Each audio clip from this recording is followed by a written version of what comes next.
कृष्ण हरे हरे हरे राम राम राम हरे हरे हरे कृष्ण कृष्ण कृष्ण हरे हरे हरे राम राम राम हरे हरे हरे कृष्ण कृष्ण कृष्ण हरे हरे हरे राम राम राम हरे हरे हरे कृष्ण कृष्ण कृष्ण हरे हरे हरे राम राम राम हरे हरे ज्ञानतिमिरान्धस्य ज्ञानाञ्जनशलाकया चक्षुरुन्मिलितं येन तस्मै श्रीगुरुवे नमः।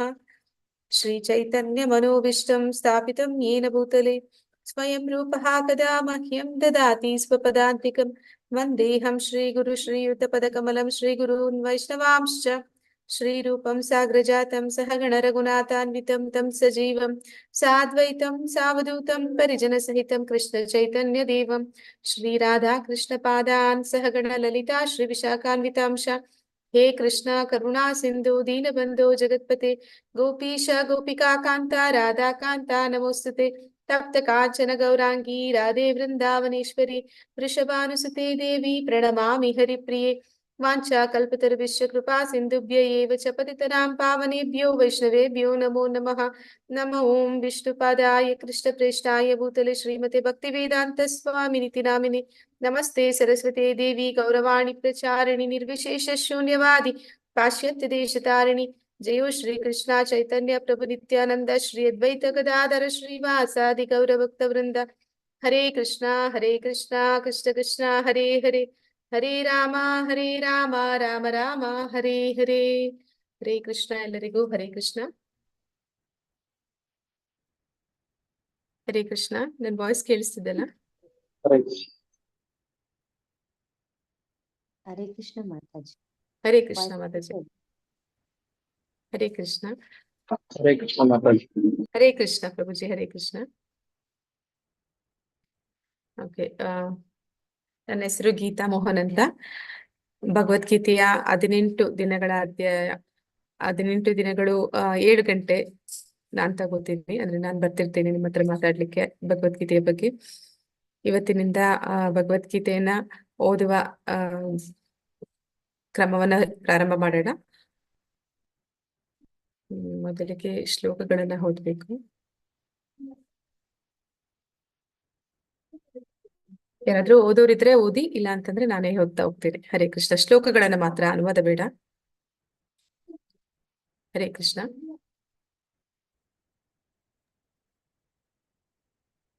ಗೀತಾಶಾಸ್ತ್ರಂ ಇದಂ ಪುಣ್ಯಂ ಯಃ ಪಠೇತ್ ಪ್ರಯತಃ ಪುವನ್ ವಿಷ್ಣೋ ಪದಂ ಅವಾಪ್ನೋತಿ ಭಯಶೋಕಾದಿವರ್ಜಿತಾಃ. ಧನ್ಯವಾದಗಳು ಮಾತಾಜಿ.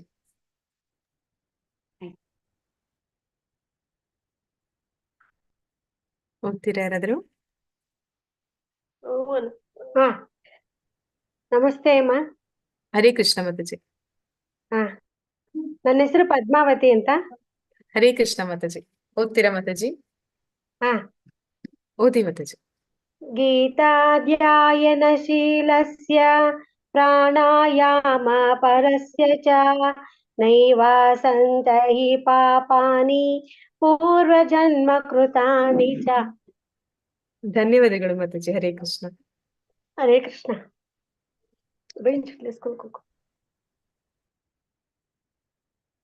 ಇನ್ನೊಂದು ಶ್ಲೋಕ ಬಂದಿದೆ.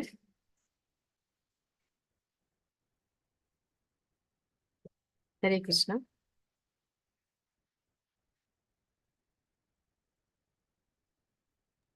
ಮಲಿನಿರ್ಮೋಚಮಂ ಪುಂಸಂ ಜಲಸ್ನಾನಂ ದಿನೇ ದಿನೇ ಸಕ್ರೀದ್ ಗೀತಾಮೃತ ಸ್ನಾನಾಂ ಸಂಸಾರ ಮಲನಾಶನಂ. ಧನ್ಯವಾದಗಳು ಮಾತಾಜಿ.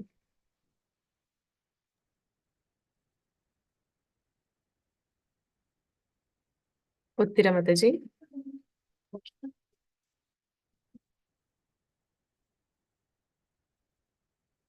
ಗೀತಾಸ್ ಓದಿ ಮಾತಾಜಿ, ಓದಿ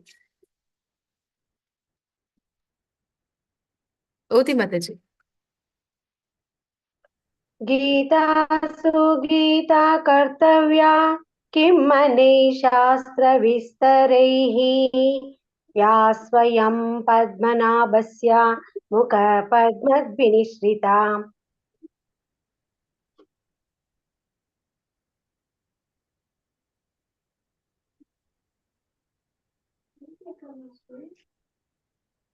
ಭರತಾಮೃತ ಸರ್ವಸ್ವಂ ವಿಷ್ಣುವಕ್ತ್ರಾದ್ವಿನಿಶ್ರಿತಂ ಗೀತಾ ಗಂಗೋದಕಂ ಪೀತ್ವಾ ಪುನರ್ಜನ್ಮ ನ ವಿದ್ಯತೆ.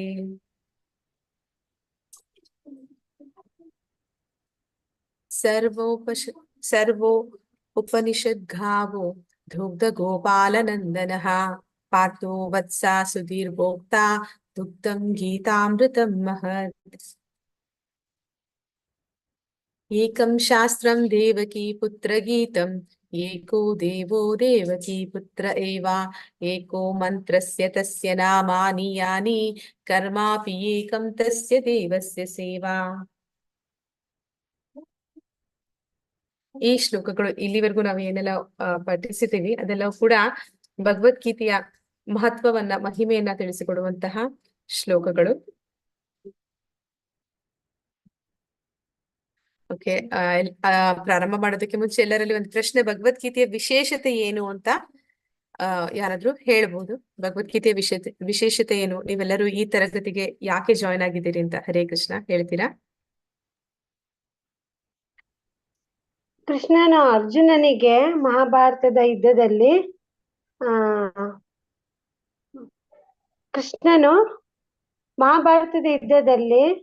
ಅರ್ಜುನನಿಗೆ ಎಲ್ಲ ನಾನೇ ಅಂತ ಹೇಳಿದ್ದು ಗುರುಗಳೇ. ಮಾತಾಜಿ ಧನ್ಯವಾದಗಳು ಮಾತಾಜಿ. ಮತ್ತೆ ಯಾರಾದ್ರೂ ಏನಾದ್ರು ಸೇರಿಸ್ತೀರಾ? ಹರೇ ಕೃಷ್ಣ. ಯಾಕೆ ನೀವು ಭಗವದ್ಗೀತೆ ತರಗತಿಗೆ ಬಂದಿದ್ದೀರಿ? ಇದ್ರಲ್ಲಿ ನಿಮ್ಗೆ ಏನನ್ನ ತಿಳ್ಕೊಬೇಕಾಗಿದೆ ಅಂತ? ಹರೇ ಕೃಷ್ಣ.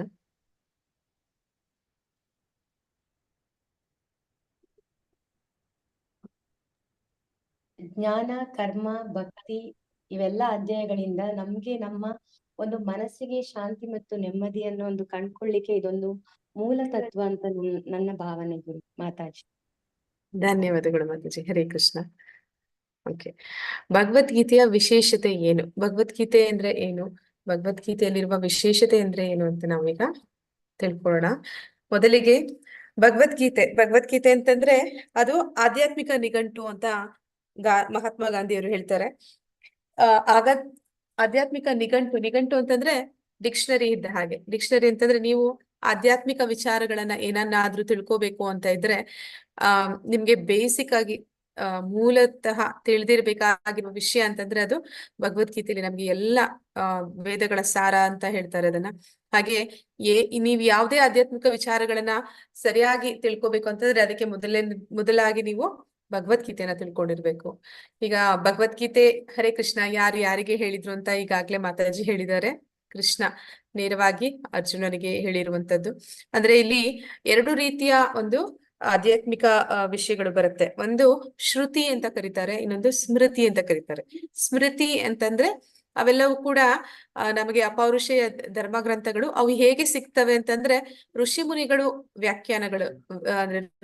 ಕೊಟ್ಟಿರುವಂತ ವ್ಯಾಖ್ಯಾನಗಳು ನಮ್ಗೆ ಸಿಗುವಂತದ್ದನ್ನ ಸ್ಮೃತಿ ಅಂತ ಕರೆದ್ರೆ, ನೇರವಾಗಿ ಭಗವಂತನಿಂದ ನಾವೇನೇನ ಪಡ್ಕೊಂತೀವಿ ಅದನ್ನ ಶ್ರುತಿ ಅಂತ ಹೇಳ್ತಾರೆ. ಇಲ್ಲಿ ನೇರವಾಗಿ ಕೃಷ್ಣನೇ ಇದನ್ನ ಹೇಳ್ತಾ ಇರೋದ್ರಿಂದ ಇದನ್ನ ಶ್ರುತಿ ಅಂತ ಕರೀತಾರೆ.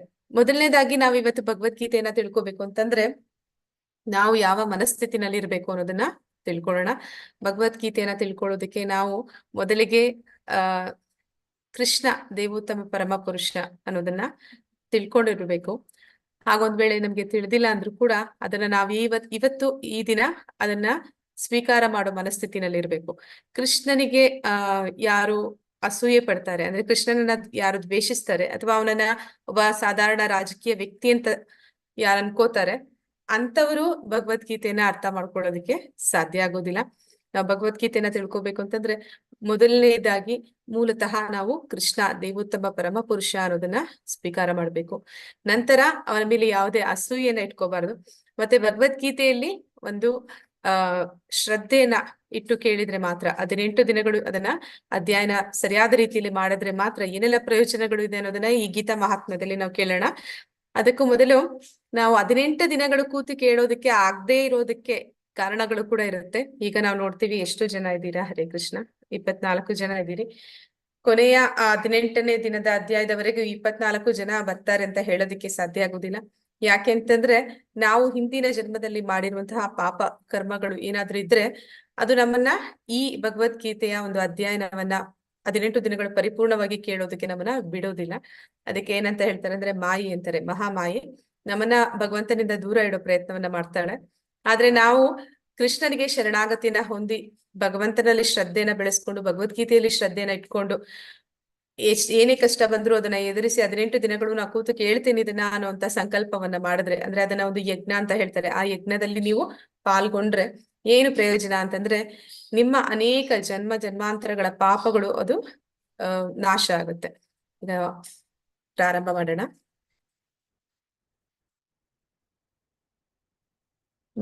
ಗೀತೆಯ ಮಹಿಮೆಗಳು. ಈಗ ನಾವು ಓದಿದ ಶ್ಲೋಕಗಳು.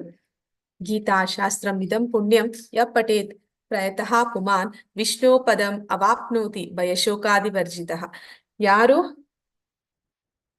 ನಿಯತ ಮನಸ್ಸಿನಿಂದ ಎಲ್ಲಾ ಸದ್ಗುಣಗಳನ್ನು ಕೊಡುವ ಈ ಭಗವದ್ಗೀತೆಯ ಶಾಸ್ತ್ರವನ್ನು ಭಕ್ತಿಯಿಂದ ತಿಳಿಯುವವರು ಭಯ ಮತ್ತು ದುಃಖದ ಆಧಾರದ ಮೇಲೆ ಲೌಕಿಕ ಗುಣಗಳಿಂದ ಯಾವಾಗಲೂ ಮುಕ್ತವಾಗಿರುವ ಭಗವಾನ್ ವಿಷ್ಣುವಿನ ನಿವಾಸವಾದ ವೈಕುಂಠದಂತಹ ಪವಿತ್ರ ವಾಸಸ್ಥಳಕ್ಕೆ ತಲುಪುತ್ತಾನೆ.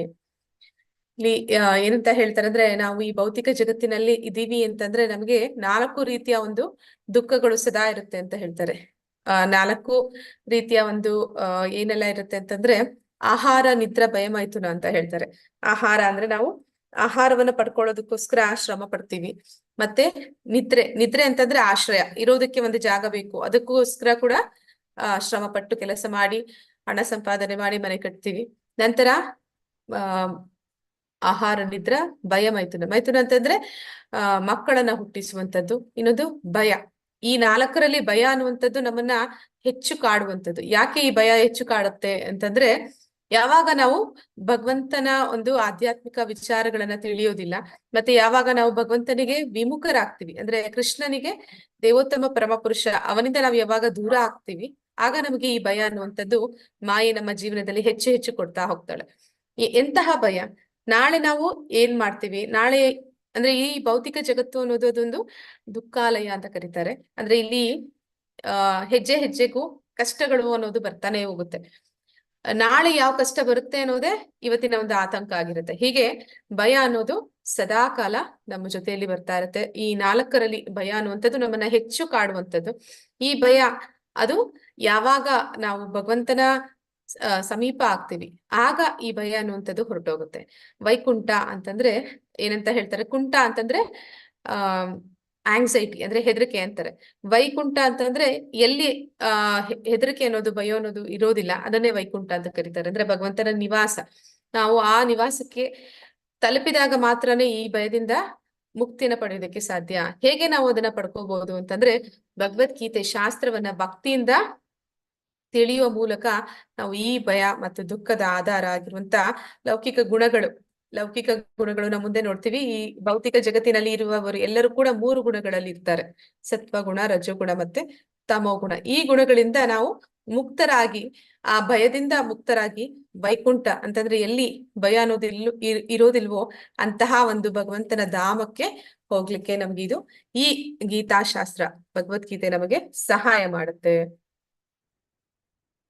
ಗೀತಾಧ್ಯಾಯನ ಶೀಲಸ್ಯ ಪ್ರಾಣಾಯಾಮ ಪರಸ್ಯ ಚ ನೈವ ಸಂತಿ ಹಿ ಪಾಪಾನಿ ಪೂರ್ವಜನ್ಮ ಕೃತಾನಿ ಚ. ಒಬ್ಬನು ಭಗವದ್ಗೀತೆಯನ್ನು ಅತ್ಯಂತ ಪ್ರಾಮಾಣಿಕವಾಗಿ ಮತ್ತು ಎಲ್ಲ ಗಂಭೀರತೆಯಿಂದ ಓದಿದರೆ ಭಗವಂತನ ಕೃಪೆಯಿಂದ ಅವನ ಹಿಂದಿನ ದುಷ್ಕೃತ್ಯಗಳ ಪ್ರತಿಕ್ರಿಯೆಗಳ ಅವನ ಮೇಲೆ ಪರಿಣಾಮ ಬೀರುವುದಿಲ್ಲ. ನಾ ಹೇಳಿದೆ 18 ದಿನಗಳು ಯಾರು ಕೂಡ ಕೂತು ಕೇಳೋದಕ್ಕೆ ಅಷ್ಟು ಸುಲಭ ಇರೋದಿಲ್ಲ. ಯಾಕಂದ್ರೆ ನಾವು ಮಾಡಿರುವಂತಹ ಕೃತ್ಯಗಳು ಏನಿರುತ್ತೆ ಅದರ ಪ್ರತಿಕ್ರಿಯೆಗಳು ನಮ್ಮ ಮೇಲೆ ಪರಿಣಾಮ ಬೀರ್ತಾ ಇರುತ್ತೆ. ನಮ್ಮನ್ನ ಕೂತು ಕೇಳೋದಕ್ಕೆ ಅದು ಬಿಡೋದಿಲ್ಲ. ಮಾಯೆ ನಮ್ಮನ್ನ ಭಗವಂತನ ಸನಿಹ ಹೋಗೋದಕ್ಕೆ ಅವಳು ಬಿಡೋದಿಲ್ಲ. ಆದ್ರೆ ನಾವು ಪ್ರಯತ್ನ ಪಟ್ರೆ, ನಾವು ಪ್ರಾಮಾಣಿಕವಾಗಿ ಪ್ರಯತ್ನ ಪಟ್ರೆ, ಗಂಭೀರವಾಗಿ ಇದನ್ನ ತಗೊಂಡು 18 ದಿನಗಳು ಏನೇ ಆದ್ರೂ ಸರಿ ನಾ ಕೇಳ್ತೇನೆ, ನಾ ಕೇಳ್ತೇನೆ, 18 ದಿನಗಳು ಭಗವಂತನ ವಿಷಯವನ್ನ ನಾ ತಿಳ್ಕೊಳ್ಳೋ ಪ್ರಯತ್ನ ಮಾಡ್ತೀನಿ ಅಂತ ಅನ್ನೋರ್ಗೆ ಅವರ ಹಿಂದಿನ ಜನ್ಮದ ಪಾಪ ಪ್ರತಿಕ್ರಿಯೆಗಳು ಏನಿದೆ ಅವೆಲ್ಲವೂ ಕೂಡ ನಾಶವಾಗುತ್ತೆ. ಅದು ಅವರ ಮೇಲೆ ಪರಿಣಾಮವನ್ನು ಬೀರೋದಿಲ್ಲ ಅಂತ ಹೇಳಿ ಹೇಳ್ತಾ ಇದ್ದಾರೆ.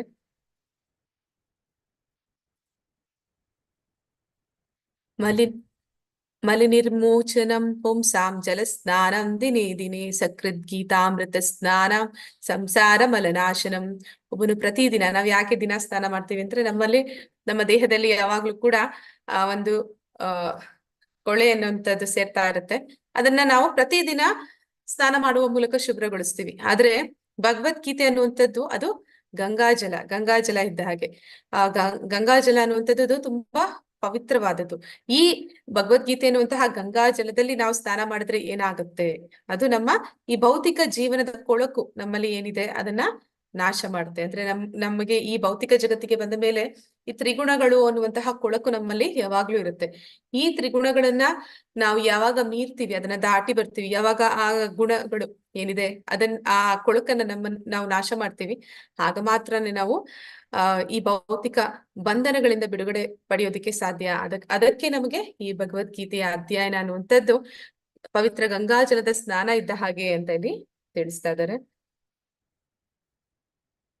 ಗೀತಾಸು ಗೀತ ಕರ್ತವ್ಯಂ ಕಿಮ್ಮನೈ ಶಾಸ್ತ್ರ ವಿಸ್ತರೈಃ ಯಾ ಸ್ವಯಂ ಪದ್ಮನಾಭಸ್ಯ ಮುಖ ಪದ್ಮಾದ್ವಿನಿಶ್ರಿತಃ.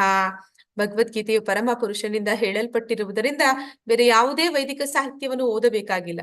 ಭಗವದ್ಗೀತೆಯನ್ನು ಶ್ರದ್ಧೆಯಿಂದ ಮತ್ತು ನಿಯಮಿತವಾಗಿ ಕೇಳಬೇಕು ಮತ್ತು ಓದಬೇಕು. ಕಲಿಯುಗದಲ್ಲಿ ಜನರು ಲೌಕಿಕ ಚಟುವಟಿಕೆಗಳಲ್ಲಿ ಎಷ್ಟು ಮುಳುಗಿದ್ದಾರೆ ಎಂದರೆ ಅವರು ಎಲ್ಲಾ ವೈದಿಕ ಸಾಹಿತ್ಯಗಳನ್ನು ಓದಲು ಸಾಧ್ಯವಿಲ್ಲ.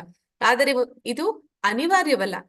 ಈ ಒಂದು ಪುಸ್ತಕ ಭಗವದ್ಗೀತೆ ಸಾಕು, ಏಕೆಂದರೆ ಇದು ಎಲ್ಲ ವೈದಿಕ ಸಾಹಿತ್ಯಗಳ ಸಾರವಾಗಿದೆ ಮತ್ತು ವಿಶೇಷವಾಗಿ ಇದನ್ನು ಪರಮ ಪುರುಷ ಶ್ರೀಕೃಷ್ಣನೇ ಹೇಳುತ್ತಾನೆ. ಅಂದ್ರೆ ಇಲ್ಲಿ ಭಗವದ್ಗೀತೆ ಏನು ಅಂತಂದ್ರೆ ಅದು ಆಧ್ಯಾತ್ಮಿಕ ನಿಘಂಟು ಅಂತ ಹೇಳಿದೆ. ಅಂದ್ರೆ ಅದು ಡಿಕ್ಷನರಿ ಇದ್ದಾಗೆ. ಆಧ್ಯಾತ್ಮಿಕವಾದ ವಿಚಾರಗಳನ್ನ ನಾವೇನಾದ್ರೂ ಅಧ್ಯಯನ ಮಾಡ್ಬೇಕು ಅಂತಂದ್ರೆ ನಮಗೆ ಬೇಸಿಕ್ ಆಗಿ ಅಂದ್ರೆ ನಾವು ತಿಳಿಲೇಬೇಕಾಗಿರುವಂತದ್ದು ಅಂತಂದ್ರೆ ಅದು ಭಗವದ್ಗೀತೆ. ಈ ಭಗವದ್ಗೀತೆಯನ್ನ ನಾವು ಓದಿದ್ರೆ ಸಾಕು, ಶ್ರದ್ಧೆಯಿಂದ ಓದಬೇಕು ಅಥವಾ ಕೇಳಬೇಕು. ಅದನ್ನ ನಾವು ತಿಳ್ಕೊಂಡ್ರೆ ಸಾಕು. ಎಲ್ಲ ವೇದ ಸಾಹಿತ್ಯಗಳ ಸಾರ ಇದು ಅಂತ ಹೇಳ್ತಾರೆ. ಈ ಎಲ್ಲ ವೇದಗಳನ್ನು ನಾವು ಓದೋದಕ್ಕೆ ಅಷ್ಟು ಆಯಸ್ಸು ನಮ್ಮಲ್ಲಿ ಇಲ್ಲ. ಅಷ್ಟೊಂದು ಎಲ್ಲರಿಗೂ ಕೂಡ ಸಂಸ್ಕೃತ ಬರುತ್ತೆ, ಮತ್ತೆ ಅದನ್ನ ಅಧ್ಯಯನ ಮಾಡೋಷ್ಟು ಸಮಯಾವಕಾಶ ಇದೆ ಈ ಕಲಿಯುಗದಲ್ಲಿ ಅಂತ ಹೇಳಲಿಕ್ಕೆ ಬರುವುದಿಲ್ಲ. ಆದ್ರೆ ನಾವು ಭಗವದ್ಗೀತೆಯನ್ನ ಓದಿದ್ರೆ ಸಾಕು, ಅದ ಒಂದು ಪುಸ್ತಕನ ಓದಿದ್ರೆ ಸಾಕು. ಅದೆಲ್ಲ ವೈದಿಕ ಸಾಹಿತ್ಯಗಳ ಸಾರ ಅಂತ ಹೇಳ್ತಿದ್ದಾರೆ. ಅಂದ್ರೆ ಗೀತೋಪನಿಷತ್ತು ಅಂತ ಹೇಳ್ತಾರೆ. ಉಪನಿಷತ್ತು ಅಂದ್ರೆ ವೇದಗಳ ಸಾರ, ಗೀತೋಪನಿಷತ್ತು ಅಂತಂದ್ರೆ ಭಗವದ್ಗೀತೆಯ ವೇದಗಳ ಉಪನಿಷತ್ತು ಅಂದ್ರೆ ಅದರ ಸಾರ ಆಗಿದೆ. ವಿಶೇಷವಾಗಿ ಇದನ್ನು ಭಗವಂತ ಶ್ರೀಕೃಷ್ಣನೇ ನೇರವಾಗಿ ಹೇಳ್ತಾ ಇರೋದ್ರಿಂದ ಇದನ್ನ ನಾವು ತಿಳ್ಕೋಬೇಕು. ಭರತಾಮೃತ ಸರ್ವಸ್ವಂ ವಿಷ್ಣು ವಕ್ತ್ರಾದ್ವಿನಿಶ್ರಿತಂ ಗೀತಾ ಗಂಗೋದಕಂ ಪೀತ್ವಾ ಪುನರ್ಜನ್ಮನ ವಿದ್ಯತೆ. ಭಗವಾನ್ ವಿಷ್ಣುವಿನ ಪವಿತ್ರ ಕಮಲದ ಬಾಯಿಯಿಂದ ಹೊರಹೊಮ್ಮುವ ಮಹಾಭಾರತದ ದಿವ್ಯ ಸಾರವಾದ ಗೀತೆಯ ಗಂಗಾಜಲವನ್ನು ಕುಡಿಯುವುದರಿಂದ ಒಬ್ಬರು ಮತ್ತೆ ಭೌತಿಕ ಜಗತ್ತಿನಲ್ಲಿ ಪುನರ್ಜನ್ಮವನ್ನು ಪಡೆಯುವುದಿಲ್ಲ. ಬೇರೆ ರೀತಿಯಲ್ಲಿ ಹೇಳುವುದಾದರೆ ಗೀತೆಯನ್ನು ಭಕ್ತಿಯಿಂದ ಪಠಿಸುವುದರಿಂದ ಜನನ ಮತ್ತು ಮರಣಗಳ ಚಕ್ರವು ಕೊನೆಗೊಳ್ಳುತ್ತದೆ. ಅಮೃತ ಅಂದ್ರೆ ಮೃತ್ಯು ಇಲ್ಲದ್ದು. ಯಾವಾಗ ನಾವು ಭಗವದ್ಗೀತೆಯನ್ನ ಓದ್ತೀವಿ, ಅದು ಸ್ವಯಂ ಭಗವಂತ ಪರಮಾತ್ಮನ ಬಾಯಿಂದ ಬಂದಿರುವಂತದ್ದು. ಅದನ್ನ ನಾವು ಯಾವಾಗ ಅಧ್ಯಯನ ಮಾಡ್ತೀವಿ ಆಗ ನಮಗೆ ಈ ಭೌತಿಕ ಜಗತ್ತಿನಲ್ಲಿ ಮೃತ್ಯು ಅನ್ನೋದು ಇಲ್ಲ. ಈ ಭೌತಿಕ ಜಗತ್ತಿನಲ್ಲಿ ಯಾರೆಲ್ಲ ಹುಟ್ಟುತ್ತಾರೆ ಅವರು ಸಾಯಲೇಬೇಕಾಗುತ್ತೆ. ಯಾವಾಗ ನಾವು ಈ ಭೌತಿಕ ಜಗತ್ತಿನಿಂದ ಹೊರಗೆ ಹೋಗ್ತೀವಿ ಅಂದ್ರೆ ಭಗವಂತನ ಆಧ್ಯಾತ್ಮಿಕ ಜಗತ್ತಿಗೆ ಹೋಗ್ತೀವಿ, ಅಲ್ಲಿ ನಮಗೆ ಜನನ ಮರಣಗಳು ಆ ಚಕ್ರ ಇರೋದಿಲ್ಲ, ಅದು ಕೊನೆಗೊಳ್ಳುತ್ತೆ ಅಂತಲ್ಲಿ ಹೇಳ್ತಾ ಇದ್ದಾರೆ. ಅಂತಹ ಒಂದು ಗಂಗೋದಕಂ ಅಂದ್ರೆ ಗಂಗಾಜಲ, ಈ ಭಗವದ್ಗೀತೆ ಅನ್ನುವಂಥದ್ದು, ಅದನ್ನ ನಾವು ಅಧ್ಯಯನ ಮಾಡಬೇಕು ಅನ್ನೋದನ್ನ ತಿಳಿಸ್ತಾ ಇದ್ದಾರೆ. ಸರ್ವೋಪನಿಷದ್ಗಾವೋ ದುಗ್ಧ ಗೋಪಾಲನಂದನಃ ಪಾರ್ಥೋ ವತ್ಸ ಸುಧೀರ್ಭೋಕ್ತ ದುಗ್ಧಂ ಗೀತಾಮೃತಂ ಮಹತ್. ಎಲ್ಲಾ ಉಪನಿಷತ್ತುಗಳು ಹಸುವಿನಂತೆ, ಮತ್ತು ಹಸುವಿನ ಹಾಲನ್ನು ಕರೆಯುವವನು ನಂದನ ಮಗನಾದ ಶ್ರೀಕೃಷ್ಣ. ಅರ್ಜುನನು ಕರು, ಗೀತೆಯ ಸುಂದರ ಅಮೃತವು ಹಾಲು, ಮತ್ತು ಆ ಹಾಲನ್ನು ಕುಡಿದು ಆನಂದಿಸುವವರು ಭಾಗ್ಯವಂತರು ಮತ್ತು ಉತ್ತಮ ಆಸ್ತಿಕ ಬುದ್ಧಿಯುಳ್ಳವರು. ಅಂದ್ರೆ ನಮ್ಗೆ ಗೊತ್ತಿದೆ ಹಸು ಅಂತಂದ್ರೆ ಹಸುವು ಇಲ್ಲಿ ಉಪನಿಷತ್ತುಗಳು, ಎಲ್ಲಾ ವೇದಗಳು ಮತ್ತೆ ಉಪನಿಷತ್ತುಗಳನ್ನ ಹಸುವಿಗೆ ಹೋಲಿಸ್ತಾ ಇದ್ದಾರೆ, ಒಂದು ಹೋಲಿಕೆ. ನಂತರ ಆ ಹಸುವಿನಿಂದ ಹಾಲನ್ನ ಕರೆಯುವಂತವನು ನಂದನ ಮಗ ಶ್ರೀಕೃಷ್ಣ. ಕೃಷ್ಣ ಗೋಪಬಾಲಕ, ಅವನು ಹಸುವಿನಿಂದ ಹಾಲನ್ನ ಕರಿತಾ ಇದ್ದಾನೆ. ಮತ್ತೆ ಆ ಹಾಲು, ಹಸು ಯಾವಾಗ್ಲೂ ಹಾಲನ್ನ ಕರುವಿಗೋಸ್ಕರನೇ ಅದು ಕೊಡುವಂತದ್ದು. ಹಾಗೆ ಇಲ್ಲಿ ಈ ಉಪನಿಷತ್ತುಗಳು ಅದು ಯಾರಿಗಾಗಿ ಹೇಳ್ತಿರುವಂತದ್ದು ಅಂತಂದ್ರೆ ಅದು ಅರ್ಜುನನಿಗಾಗಿ ಹೇಳ್ತಿರುವಂತದ್ದು. ಆದ್ರೆ ಆ ಹಾಲು ಹಸು ಕರುವಿಗಾಗಿ ಕೊಟ್ಟರು ಕೂಡ ಅದಕ್ಕೆ ಕರುವಿಗಾಗಿ ಇನ್ನು ಹೆಚ್ಚು ಹಾಲನ್ನದು ಕೊಡುತ್ತೆ, ಅದನ್ನ ನಾವು ಆಸ್ವಾದಿಸ್ತೀವಿ. ಹಾಗೆ ಇಲ್ಲಿ ಗೀತೆಯ ಸುಂದರವಾದ ಅಮೃತ ಹಾಲು, ಆ ಹಾಲನ್ನ ಕುಡಿದು ಆನಂದಿಸುವವರು ಯಾರು? ಅರ್ಜುನ ಮಾತ್ರ ಅಲ್ಲ, ಅವನ ನಂತರ ನಾವು ಕೂಡ ಆ ಒಂದು ಅಮೃತದಂತಹ ಹಾಲು, ಆ ಉಪನಿಷತ್ತುಗಳು, ಆ ವೇದಗಳ ಸಾರ ಆದಂತ ಭಗವದ್ಗೀತೆಯ ಒಂದು ಆನಂದವನ್ನ ಪಡಿತೀವಿ. ಅದನ್ನ ತಿಳಿದು ಅದರ ಬಗ್ಗೆ ಕುರಿತು ಮಾತನಾಡಿ ಕೇಳ್ತಾ ಹೇಳ್ತಾ ನಾವು ಕೂಡ ಭಾಗ್ಯವಂತರಾಗ್ತೀವಿ. ಮತ್ತೆ ಆಸ್ತಿಕ ಬುದ್ಧಿ ಉಳ್ಳವರು, ಯಾರು ಶ್ರದ್ಧೆನ ಹೊಂದಿದ್ದಾರೆ ಅವರು ಮಾತ್ರ ಆ ಅಮೃತವನ್ನ ಸವಿಲಿಕ್ಕೆ ಸಾಧ್ಯ ಅಂತ ಅಲ್ಲಿ ತಿಳಿಸ್ತಾ ಇದ್ದಾರೆ. ಏಕಂ ಶಾಸ್ತ್ರಂ ದೇವಕೀ ಪುತ್ರ ಗೀತಂ, ಏಕೋ ದೇವೋ ದೇವಕೀ ಪುತ್ರ ಏವ, ಏಕೋ ಮಂತ್ರಸ್ಯ ತಸ್ಯ ನಾಮಾನಿ ಯಾನಿ, ಕರ್ಮಾಪಿ ಏಕಂ ತಸ್ಯ ದೇವಸ್ಯ ಸೇವಾ. ಒಂದೇ ಒಂದು, ಅಂದ್ರೆ ಈಗಿನ ಕಾಲದಲ್ಲಿ ಜನ ಹೇಗಿದ್ದಾರೆ ಅಂತಂದ್ರೆ ಹೇಳ್ತಾರೆ, ಹಿಂದೂ ಸಮಾಜದಲ್ಲಿ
ಹರೇ ಕೃಷ್ಣ.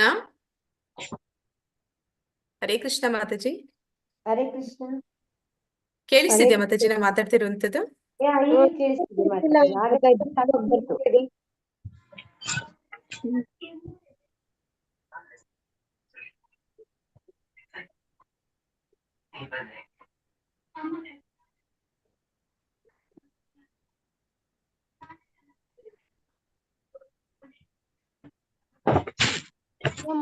ಮ್ಯೂಟ್ರಲ್ಲಿ ಇರಿ ಪ್ಲೀಸ್. ಹರೇ ಕೃಷ್ಣ. ಸೌಮ್ಯ ಮಾತಾಜಿ, ಪದ್ಮಾವತಿ ಮಾತಾಜಿ. ಹರೇ ಕೃಷ್ಣ. ಜ್ಯೋತಿಷ್. ಹರೇ ಕೃಷ್ಣ ಜ್ಯೋತಿಶ್ರೀ ಮಾತಾಜಿ. ಹರೇ ಕೃಷ್ಣ ಮಾತಾಜಿ. ಮಾತಾಜಿ ನಾನ್ ನಿಮ್ಮನ್ನ ಕೋಹೋಸ್ಟ್ ಮಾಡ್ಬೇಕಿತ್ತು, ನನ್ನ ಜಸ್ಟ್ ಇದಾಗಿದ ತಕ್ಷಣ ಮಾಡ್ತೀನಿ ಮಾತಾಜಿ. ಇದು ನಾನೇ ಸ್ಕ್ರೀನ್ ಶೇರ್ ಮಾಡ್ತಾ ಇರೋದ್ರಿಂದ ನನಗೆ ಅದವಳು ಮಾಡುತ್ತೆ ಅಲ್ಲ. ಓಕೆ ಮಾತಾಜಿ. ನಾ ಅಂದ್ರೆ ಏಕಂ ಶಾಸ್ತ್ರಂ ಅಂದ್ರೆ ನಾ ಇದನ್ನೇ ಹೇಳಿದ್ದು ನಿಮ್ಗೆ ಕೇಳಿರಲ್ಲ ಅನ್ಕೋತೀನಿ. ಅಂದ್ರೆ ಎಲ್ಲರಿಗೂ ಕೂಡ ಒಂದೇ ಪವಿತ್ರ ಗ್ರಂಥ ಬೇಕು, ಒಬ್ಬನೇ ಭಗವಂತ ಬೇಕು ಅಂತ ಕೇಳುವವರಿಗಾಗಿ ಈ ಶ್ಲೋಕ. ಅಂದ್ರೆ ಒಂದೇ ಒಂದು ಪವಿತ್ರ ಗ್ರಂಥ ಅಂತಂದ್ರೆ ಭಗವದ್ಗೀತೆ ಇರಲಿ, ಮತ್ತೆ ಒಬ್ಬನೇ ಭಗವಂತ ಅದು ದೇವೋತ್ತಮ ಪರಮಪುರುಷ ಶ್ರೀಕೃಷ್ಣ, ಮತ್ತೆ ಒಂದೇ ಒಂದು ಮಂತ್ರ ಅಂದ್ರೆ ಅವನ ಪವಿತ್ರ ನಾಮ, ಭಗವಂತನ ನಾಮ ಅನ್ನುವಂಥದ್ದು ಅದು ಒಂದೇ ಒಂದು ಮಂತ್ರ. ಮತ್ತೆ ಪರಮ ಪೂಜಕನಾದ ಶ್ರೀಕೃಷ್ಣನಿಗೆ ಒಂದೇ ಒಂದು ಕರ್ತವ್ಯ ಅಂತಂದ್ರೆ ಅದು ಭಕ್ತಿ ಸೇವೆ. ನಮ್ಮೆಲ್ಲರ ಒಂದೇ ಒಂದು ಕರ್ತವ್ಯ ಅಂತಂದ್ರೆ ಭಗವಂತನಿಗೆ ಅರ್ಪಿಸುವಂತಹ ಭಕ್ತಿ ಸೇವೆ ಅನ್ನೋದನ್ನಲ್ಲಿ ತಿಳಿಸ್ತಾ ಇದ್ದಾರೆ. ಇಲ್ಲಿ ನಾವು ಮೊದಲಿಗೆ ಹರೇ ಕೃಷ್ಣ, ಯಾರಿಗಾದ್ರೂ ತಿಳಿದಿದ್ರೆ ಹೇಳ್ಬೋದು. ಇಸ್ಕಾನ್ ಸಂಸ್ಥಾಪಕ ಆಚಾರ್ಯರ ಹೆಸರೇನು? ಪ್ರಭುಪಾದ. ಪ್ರಭುಪಾದಗಳು. ಆ ಎಸಿ ಪ್ರಭುಪಾದ. ಭಕ್ತಿ ವೇದಾಂತ, ಎಸಿ ಭಕ್ತಿ ವೇದಾಂತ ಪ್ರಭುಪಾದರು. ಎಸಿ ಅಂತಂದ್ರೆ ಅವರ ಹೆಸರು. ಅಭಯ ಚರಣ. ನಾವಿವಾಗ ಭಗವದ್ಗೀತೆ, ಯಾವ ಭಗವದ್ಗೀತೆಯನ್ನ ಅಧ್ಯಯನ ಮಾಡ್ತಾ ಇದೀವಿ ಅದು ನಮಗೆ ನೀಡಿರುವಂತದ್ದು ನಮ್ಮ ಆಚಾರ್ಯರು. ಅವರ ಹೆಸರು ಅಭಯ ಚರಣ ಅರವಿಂದ ಭಕ್ತಿ ವೇದಾಂತ ಸ್ವಾಮಿ ಪ್ರಭುಪಾದರ ಬೋಧನೆಗಳ ಆಧಾರದ ಮೇಲೆ ನಾವು ಇವತ್ತು ಆ ಭಗವದ್ಗೀತೆಯ ಅಧ್ಯಯನವನ್ನ ಮಾಡ್ಲಿಕ್ಕಿದ್ದೀವಿ. ಮೊದಲಿಗೆ ಪ್ರಭುಪಾದರು ಅಂದ್ರೆ ಯಾರು ಅಂತ ತಿಳ್ಕೊಳ್ಳೋಣ. ಪ್ರಭುಪಾದರು ಅವರು ಒಂದು ವೈಷ್ಣವ ಕುಟುಂಬದಲ್ಲಿ ಜನಿಸ್ತಾರೆ. ಅವರ ತಂದೆ ಹೆಸರು ಗೌರ್ ಮೋಹನ್ ಡೇ ಮತ್ತೆ ತಾಯಿ ಹೆಸರು ರಜನಿ ಡೇ. ಅವರು ಸೆಪ್ಟೆಂಬರ್ 1 1896 ಕೋಲ್ಕತ್ತಾದಲ್ಲಿ ಜನಿಸ್ತಾರೆ. ಮತ್ತೆ ಇಲ್ಲಿ ನಾವು ನೋಡ್ತೀವಿ ಕೆಲವೊಂದು ವಿಶೇಷವಾದ ಚಿತ್ರಗಳವರ ಬಗ್ಗೆ ಕುರಿತಾಗಿ. ಅಂದ್ರೆ ಅವರು ಸಣ್ಣ ವಯಸ್ಸಿನವರಾಗಿದ್ದಾಗ್ಲೇ ಅವರಿಗೆ ಭಗವಂತನಲ್ಲಿ ಭಕ್ತಿ ಅನ್ನೋದು ಇರುತ್ತೆ. ಆದ ಕಾರಣ ಅವರು ಏನ್ ಮಾಡ್ತಾರೆ ಅಂದ್ರೆ ಈ ಒರಿಸ್ಸಾದಲ್ಲಿ ಅವರು ಒಂದು ಜಗನ್ನಾಥನ ರಥಯಾತ್ರೆ ಮಾಡ್ತಾರೆ. ಆ ರೀತಿ ಒಂದು ರಥಯಾತ್ರೆಯನ್ನ ಅವರು 5 ವರ್ಷದ ಬಾಲಕನಾಗಿದ್ದಾಗ್ಲೇ ಮಾಡ್ಬೇಕು ಅಂತ ಹೇಳಿ ಅವರ ತಂದೆ ಹತ್ರ ಹಠ ಮಾಡಿ ಒಂದು ರಥವನ್ನ ಮನೆಯಲ್ಲೇ ತಯಾರಿಸಿ ಅವರ ಎಲ್ಲಾ ಸ್ನೇಹಿತರ ಜೊತೆಗೂಡಿ ಅವರು ರಥಯಾತ್ರೆಯನ್ನ ಆಚರಣೆ ಮಾಡ್ತಾರೆ. ನಂತರ ನಾವು ನೋಡ್ತಾ ಇರುವಂತಹ 2ನೇ ಚಿತ್ರದಲ್ಲಿ ಇಲ್ಲಿ ಅವರ ಗುರುಗಳು ಭಕ್ತಿ ಸಿದ್ಧಾಂತ ಸರಸ್ವತಿ ಠಾಕೂರರು. ಅವರ ಗುರುಗಳನ್ನ ಮೊದಲ ಭೇಟಿ ಮಾಡಿದಾಗ್ಲೇ ಅವರ ಗುರುಗಳು ಪ್ರಭುಪಾದರನ್ನ ಗುರುತಿಸಿ ಅವರು ಹೇಳ್ತಾರೆ, ನೀವು ಆಂಗ್ಲದಲ್ಲಿ ಉತ್ತಮ ಒಂದು ಪಾಂಡಿತ್ಯವನ್ನ ಹೊಂದಿದ್ದೀರಿ, ನೀವು ಪಾಶ್ಚಾತ್ಯ ದೇಶಗಳಿಗೆ ಹೋಗಿ ಭಗವದ್ಗೀತೆಯ ಜ್ಞಾನವನ್ನ ಸಾರಬೇಕು ಅಂತ ಹೇಳ್ತಾರೆ. ಅದಕ್ಕಾಗಿ ಈ ಭಗವದ್ಗೀತೆ, ಸಂಸ್ಕೃತದಲ್ಲಿರುವಂತಹ ಭಗವದ್ಗೀತೆಯನ್ನ ಆಂಗ್ಲ ಭಾಷೆಗೆ ತರ್ಜುಮೆ ಮಾಡ್ಬೇಕು, ಟ್ರಾನ್ಸ್ಲೇಟ್ ಮಾಡ್ಬೇಕು ಅಂತ ಕೇಳ್ತಾರೆ. ಹೀಗೆ ಪ್ರಭುಪಾದರು ಅವರ ಒಂದು 69ನೇ ವಯಸ್ಸಿನಲ್ಲಿ ಅವರು ಜಲದೂತ ಅಂದ್ರೆ ಒಂದು ಸರಕು ಸಾಗಾಣಿಕೆಯ ಹಡಗು, ಆ ಹಡಗಿನಲ್ಲಿ ಅವರು ಅವರ ಗುರುಗಳ ಮಾತನ್ನ ಈಡೇರಿಸ್ಬೇಕು ಅಂತ ಹೇಳಿ ಅವರು ಅಲ್ಲಿಗೆ ಹೋಗ್ತಾರೆ. ಅಂದ್ರೆ ನ್ಯೂಯಾರ್ಕ್ಗೆ ಹೋಗ್ತಾರೆ. ಅಲ್ಲಿ ಹೋಗಿ ಅವ್ರಿಗೆ ಯಾರು ಗೊತ್ತಿಲ್ಲ, ಹಿಂದೆ ಮುಂದೆ ಯಾರು ಪರಿಚಯ ಇಲ್ಲ. ಮತ್ತೆ ಅಲ್ಲಿಗೆ ಹೋಗ್ಬೇಕಾದ್ರೆ ಅವರಿಗೆ ಹಣದ ಸಹಾಯವನ್ನ, ಅಂದ್ರೆ ಈ ಸರಕು ಸಾಗಾಣಿಕೆ ಹಡಗಿನಲ್ಲಿ ಅವರೊಬ್ಬರೇ ಪ್ರಯಾಣ ಮಾಡಿರ್ತಾರೆ. ಅಂದ್ರೆ ಅವರಿಗೆ ಸುಮತಿ ಮುರಾರ್ಜಿ ದೇಸಾಯಿ ಅಂತ ಅವರ ಹೆಸರು. ಅವರವರಿಗೆ ಒಂದು ಸಹಾಯವನ್ನು ಮಾಡಿರ್ತಾರೆ ಅಲ್ಲಿಗೆ ಹೋಗ್ಲಿಕ್ಕೆ. ಅಂದ್ರೆ ಅವ್ರ ಹತ್ರ ಆಗಿನ ಕಾಲದಲ್ಲಿ $7 ಅಂದ್ರೆ ಭಾರತದ ಕರೆನ್ಸಿ ಅಂದ್ರೆ 40 ರೂಪಾಯಿ ಅಷ್ಟೇ ಅವ್ರ ಕೈಯಲ್ಲಿ ಇತ್ತಿದ್ದು. ಮತ್ತೆ ಕೆಲವೊಂದು ಪುಸ್ತಕಗಳು.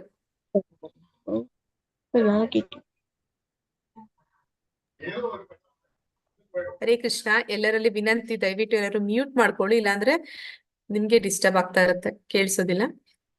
ಸೌಮ್ಯ Mataji please. Soumya Ranjith Mataji please mute ಮಾಡ್ಕೊಳ್ಳಿ. ಓಕೆ. ಆಮೇಲೆ ಅಲ್ಲಿಗೆ ಹೋಗ್ಬೇಕಾದ್ರೆ ಕೆಲವೊಂದು ಪುಸ್ತಕಗಳನ್ನ ಮತ್ತೆ ಟೈಪ್ ರೈಟರ್ಗಳನ್ನ ಇವುಗಳನ್ನ ಅವ್ರು ತಗೊಂಡು ಹೋಗ್ತಾರೆ. ಹಾಗೆ ಹೋಗ್ಬೇಕಾದ್ರೆ ಸಿಕ್ನೆಸ್ ಅಂತ ಹೇಳ್ತಾರೆ. ಅಂದ್ರೆ ನಾವಿವಾಗ ಒಂದು ಬಸ್ ನಲ್ಲಿ ಟ್ರಾವೆಲ್ ಮಾಡ್ತೀವಿ ಅಂದ್ರೆ ನಮ್ಗೆ ಕೆಲವೊಬ್ಬರಿಗೆ ಆರೋಗ್ಯದ ಮೇಲೆ ಅದು ಪರಿಣಾಮ ಬೀರುತ್ತೆ. ಅವ್ರಿಗೆ ಒಂದು ವಾಮಿಟಿಂಗ್ ಆಗುವಂತದ್ದು ಆ ತರ ಎಲ್ಲ ಆಗುತ್ತೆ. ಆದ್ರೆ ಇವರು ಸಮುದ್ರವನ್ನ ದಾಟಿ ಹೋಗ್ತಿದ್ದಾರೆ. ಅದು ಕೂಡ ಪ್ಯಾಸೆಂಜರ್ಸ್ ಹೋಗುವಂತದ್ದಲ್ಲ, ಅಂದ್ರೆ ಸರಕು ಸಾಗಾಣಿಕೆ ಮಾಡುವಂತಹ ಹಡಗು, ಜಲದೂತ ಅಂತ ಅದ್ರ ಹೆಸರು. ಅದರಲ್ಲಿ ಅವರು ಪ್ರಯಾಣ ಮಾಡ್ಬೇಕಾದ್ರೆ ಅವ್ರಿಗೆ 2 ಬಾರಿ ಹೃದಯಾಘಾತ ಕೂಡ ಆಗುತ್ತೆ. ಎಲ್ಲಾ ಕಷ್ಟಗಳನ್ನ ಸಹಿಸ್ತಾರೆ. ಭಗವಂತನನ್ನ ನೆನೆಸ್ತಾರೆ, ಹೇಳ್ತಾರೆ, ಭಗವಂತ ನೀನ್ ಇಷ್ಟ ಬಂದಂಗೆ ನನ್ನನ್ನ ಆಡಿಸು, ನಾನು ನಿನ್ನ ಒಂದು ಭಕ್ತಿ ಸೇವೆ ಮಾಡ್ಬೇಕು ಅನ್ನೋ ಇಚ್ಛೆಯಿಂದ ಬಂದಿದ್ದೀನಿ, ನಿನ್ನ ಸೇವೆ ಮಾಡುವ ಇಚ್ಛೆ ಇದೆ, ನನ್ನ ಗುರುಗಳ ಮಾತನ್ನ ಈಡೇರಿಸ್ಬೇಕು ಅಂತ ಬಂದಿದ್ದೀನಿ, ನಿನ್ನ ಇಚ್ಛೆ ಬಂದ ಹಾಗೆ, ನೀನ್ ಇಷ್ಟ ಬಂದ ಹಾಗೆ ಕುಣಿಸು ನನ್ನನ್ನ ಅಂತ ಅವರು ಹೇಳ್ತಾರೆ. ಹೀಗೆ ಅಲ್ಲಿ ಹೋದಾಗ ಕೂಡ ಅಲ್ಲಿ ಜನರೆಲ್ಲ ಯಾವ ರೀತಿ ಇರ್ತಾರೆ ಅಂತಂದ್ರೆ, ನಮ್ಗೆ ಗೊತ್ತಿದೆ ಪಾಶ್ಚಾತ್ಯದಲ್ಲಿ ಅಂದ್ರೆ ಈ ಭಕ್ತಿ ಸಿದ್ಧಾಂತ ಸರಸ್ವತಿ ಠಾಕೂರ್ ಅವರು ಯಾಕೆ ಈ ರೀತಿ ಪ್ರಭುಪಾದರಿಗೆ ತಿಳಿಸ್ತಾರೆ ಅಂತಂದ್ರೆ, ಪ್ರಭುಪಾದರು ಕೂಡ ಹೇಳ್ತಾರೆ ಆ ಸಂದರ್ಭದಲ್ಲಿ ಒಂದು ಸ್ವಾತಂತ್ರ್ಯ ಹೋರಾಟದ ಸಮಯ. ಅವ್ರು ಹೇಳ್ತಾರೆ ಭಾರತಕ್ಕೆ ಸ್ವಾತಂತ್ರ್ಯ ಮೊದಲು ಸಿಗ್ಬೇಕು ಅಂತ. ಆಗ ಅವರ ಗುರುಗಳು ಹೇಳ್ತಾರೆ ಸ್ವಾತಂತ್ರ್ಯ ಅದು ಸಿಗುತ್ತೆ, ಆದ್ರೆ ಅವರು ಮುಂದೆ ಏನಾಗುತ್ತೆ ಸಮಾಜ ಅನ್ನೋದನ್ನ ಅವರು ನೋಡುವಂತಹ ದೃಷ್ಟಿ ಅವರಲ್ಲಿ ಇರುತ್ತೆ. ಅವ್ರು ಹೇಳ್ತಾರೆ ಎಲ್ಲರೂ ಕೂಡ ಪಾಶ್ಚಾತ್ಯ ದೇಶಗಳನ್ನ ಒಂದು ಅನುಕರಣೆ ಮಾಡೋದು ಪ್ರಾರಂಭ ಮಾಡಿದ್ದಾರೆ. ಆ ಪಾಶ್ಚಾತ್ಯ ದೇಶಗಳಲ್ಲಿ ಇರುವಂತವ್ರನ್ನ ಸರಿಪಡಿಸಿದ್ರೆ ಉಳಿದವರು ತಾವಾಗಿಯೇ ಸರಿ ಹೋಗ್ತಾರೆ ಅಂತ. ಹಾಗೆ ಅಲ್ಲಿ ಎಲ್ಲರೂ ಕೂಡ ಬೇಡದನ್ನೇ ಮಾಡ್ತಾ ಇರ್ತಾರೆ. ಅಂದ್ರೆ ಅದೊಂದು 2ನೇ ಮಹಾಯುದ್ಧದ ಸಮಯ ಆಗಿರುತ್ತೆ. ವಿಯೆಟ್ನಾಂ ವಾರ್ ನಡೀತಾ ಇರುತ್ತೆ. ಆಗ ಅಲ್ಲಿನ ಒಂದು ಸರ್ಕಾರ ಏನು ನ್ಯೂಯಾರ್ಕ್ ನಲ್ಲಿ ಏನ್ ಹೇಳ್ತಾರೆ ಅಂತಂದ್ರೆ ಪ್ರತಿಯೊಂದು ಮನೆಯಿಂದ ಒಬ್ಬೊಬ್ಬ ಯುವಕರು ಯುದ್ಧದಲ್ಲಿ ಪಾಲ್ಗೊಳ್ಬೇಕು ಅಂತ ಒಂದು ಕಡ್ಡಾಯ ಮಾಡ್ತಾರೆ. ಆಗ ಅಲ್ಲಿದ್ದಂತಹ ಯುವಕ ಯುವತಿಯರು ಅವರ ಮನೆಗಳನ್ನ ಬಿಟ್ಟು ಬೀದಿಗಳಿಗೆ ಬರ್ತಾರೆ. ಬೀದಿಗಳಿಗೆ ಬಂದು ಅವ್ರ ಇಷ್ಟ ಬಂದ ಹಾಗೆ ಜೀವನವನ್ನ ನಡೆಸೋದಕ್ಕೆ ಪ್ರಾರಂಭ ಮಾಡಿರ್ತಾರೆ. ಅಂತಹ ಸಂದರ್ಭದಲ್ಲಿ ಪ್ರಭುಪಾದರು ಅವರು ಅಲ್ಲಿಗೆ ಹೋಗ್ತಾರೆ. ಅಲ್ಲಿಗೆ ಹೋದಾಗ ಅವರು ಯಾರ ಪರಿಚಯ ಕೂಡ ಇಲ್ಲ. ಅವರು ಉದ್ಯಾನವನಗಳಲ್ಲಿ ಕೂತು 2 ಗಂಟೆ 4 ಗಂಟೆ ಆ ರೀತಿ ಸತತವಾಗಿ ಭಗವಂತನ ಸಂಕೀರ್ತನೆಯನ್ನ ಮಾಡ್ತಾರೆ. ಅಲ್ಲಿದ್ದಂಥವ್ರೆಲ್ಲ ಒಂದು ಮಾದಕ ದ್ರವ್ಯಗಳಿಗೆ ವ್ಯಸನಿಗಳು ಆಗಿರ್ತಾರೆ. ಅಂತವ್ರನ್ನು ಕೂಡ ಅವರು ಪರಿವರ್ತನೆ ಮಾಡ್ತಾರೆ. ಅವರನ್ನು ಕೂಡ ಭಗವಂತನ ಭಕ್ತರಾಗಿಸ್ತಾರೆ. 4 ನಿಯಂತ್ರಕ ತತ್ವಗಳನ್ನ ಪಾಲನೆ ಮಾಡುವಂತೆ ಮಾಡ್ತಾರೆ. ಯಾವ್ದೆಲ್ಲ 4 ನಿಯಂತ್ರಕ ತತ್ವಗಳು ಅವರು ಪಾಲನೆ ಮಾಡುವಂತೆ ಮಾಡ್ತಾರೆ ಅಂತಂದ್ರೆ ಮಾಂಸ ಭಕ್ಷಣೆಯನ್ನ ಬಿಡುವಂಥದ್ದು. ಅದನ್ನ ಅಲ್ಲಿನ ಒಂದು ಏನಂತಾರೆ ಪಾಶ್ಚಾತ್ಯ ದೇಶದವರು ಅದನ್ನ ಅಷ್ಟು ಸುಲಭವಾಗಿ ಅವರಿಂದ ಫಾಲೋ ಮಾಡೋದಕ್ಕೆ ಆಗೋದಿಲ್ಲ. ಆದ್ರೂ ಕೂಡ ಅವರಲ್ಲಿ ಅಂತಹ ಒಂದು ಮನ ಪರಿವರ್ತನೆಯನ್ನ ಪ್ರಭುಪಾದರು ತರ್ತಾರೆ. ಮಾಂಸ ಭಕ್ಷಣೆಯನ್ನು ಬಿಡಿಸುವಂಥದ್ದು, ಮಾದಕ ದ್ರವ್ಯಗಳ ವ್ಯಸನವನ್ನ ಬಿಡಿಸುವಂಥದ್ದು, ಜೂಜಾಡುವುದನ್ನು ಬಿಡಿಸುವಂಥದ್ದು, ಅನೈತಿಕ ಸಂಬಂಧಗಳನ್ನ ಬಿಡಿಸುವಂಥದ್ದು, ಇವೆಲ್ಲವನ್ನು ಕೂಡ ಅವರು ಅಲ್ಲಿನ ಜನರಲ್ಲಿ ಒಂದು ಬದಲಾವಣೆಯನ್ನು ತರ್ತಾರೆ. ಅದನ್ನ ಆ ಸರ್ಕಾರವು ಕೂಡ ಗುರುತಿಸಿ ಪ್ರಭುಪಾದರಿಗೆ ಅಭಿನಂದನೆಗಳನ್ನ ಸಲ್ಲಿಸ್ತಾರೆ. ಹೀಗೆ ಪ್ರಭುಪಾದರು ಅವರ 69ನೇ ವಯಸ್ಸಿನಲ್ಲಿ ಈ ರೀತಿ ಅವರು ಹೋಗ್ತಾರೆ. ಅಂದ್ರೆ ಪಾಶ್ಚಾತ್ಯ ದೇಶಗಳಿಗೆ ಸಮುದ್ರವನ್ನ ದಾಟಿ ಆ ರೀತಿ ಹೋಗಿ ಅವರು ಇಡೀ ಪ್ರಪಂಚವನ್ನ 14 ಬಾರಿ ಪರ್ಯಟನೆ ಬರ್ತಾರೆ. ಆ 14 ಬಾರಿ ಪರ್ಯಟನೆ ಬರೋದ್ರಲ್ಲಿ ಅವರು 108 ದೇವಸ್ಥಾನಗಳನ್ನ ಸ್ಥಾಪನೆ ಮಾಡ್ತಾರೆ. 108 ಇಸ್ಕಾನ್ ದೇವಸ್ಥಾನಗಳನ್ನ ಪ್ರಪಂಚಾದ್ಯಂತ ಅವರು ಸ್ಥಾಪಿಸ್ತಾರೆ. ಅನೇಕ ಪುಸ್ತಕಗಳನ್ನ ಅವರು ಬರೀತಾರೆ. ಪ್ರಭುಪಾದರ ಅನೇಕ ಪುಸ್ತಕಗಳು ನಮ್ಗೆ ಈಗಲೂ ಕೂಡ ಲಭ್ಯ ಇದೆ. ಅವುಗಳಲ್ಲಿ ನಾವು ಈ ಆಧ್ಯಾತ್ಮಿಕ ವಿಚಾರಗಳನ್ನ ತಿಳಿಲಿಕ್ಕೆ ಅವು ನಮ್ಗೆ ಸಹಾಯ ಮಾಡ್ತವೆ.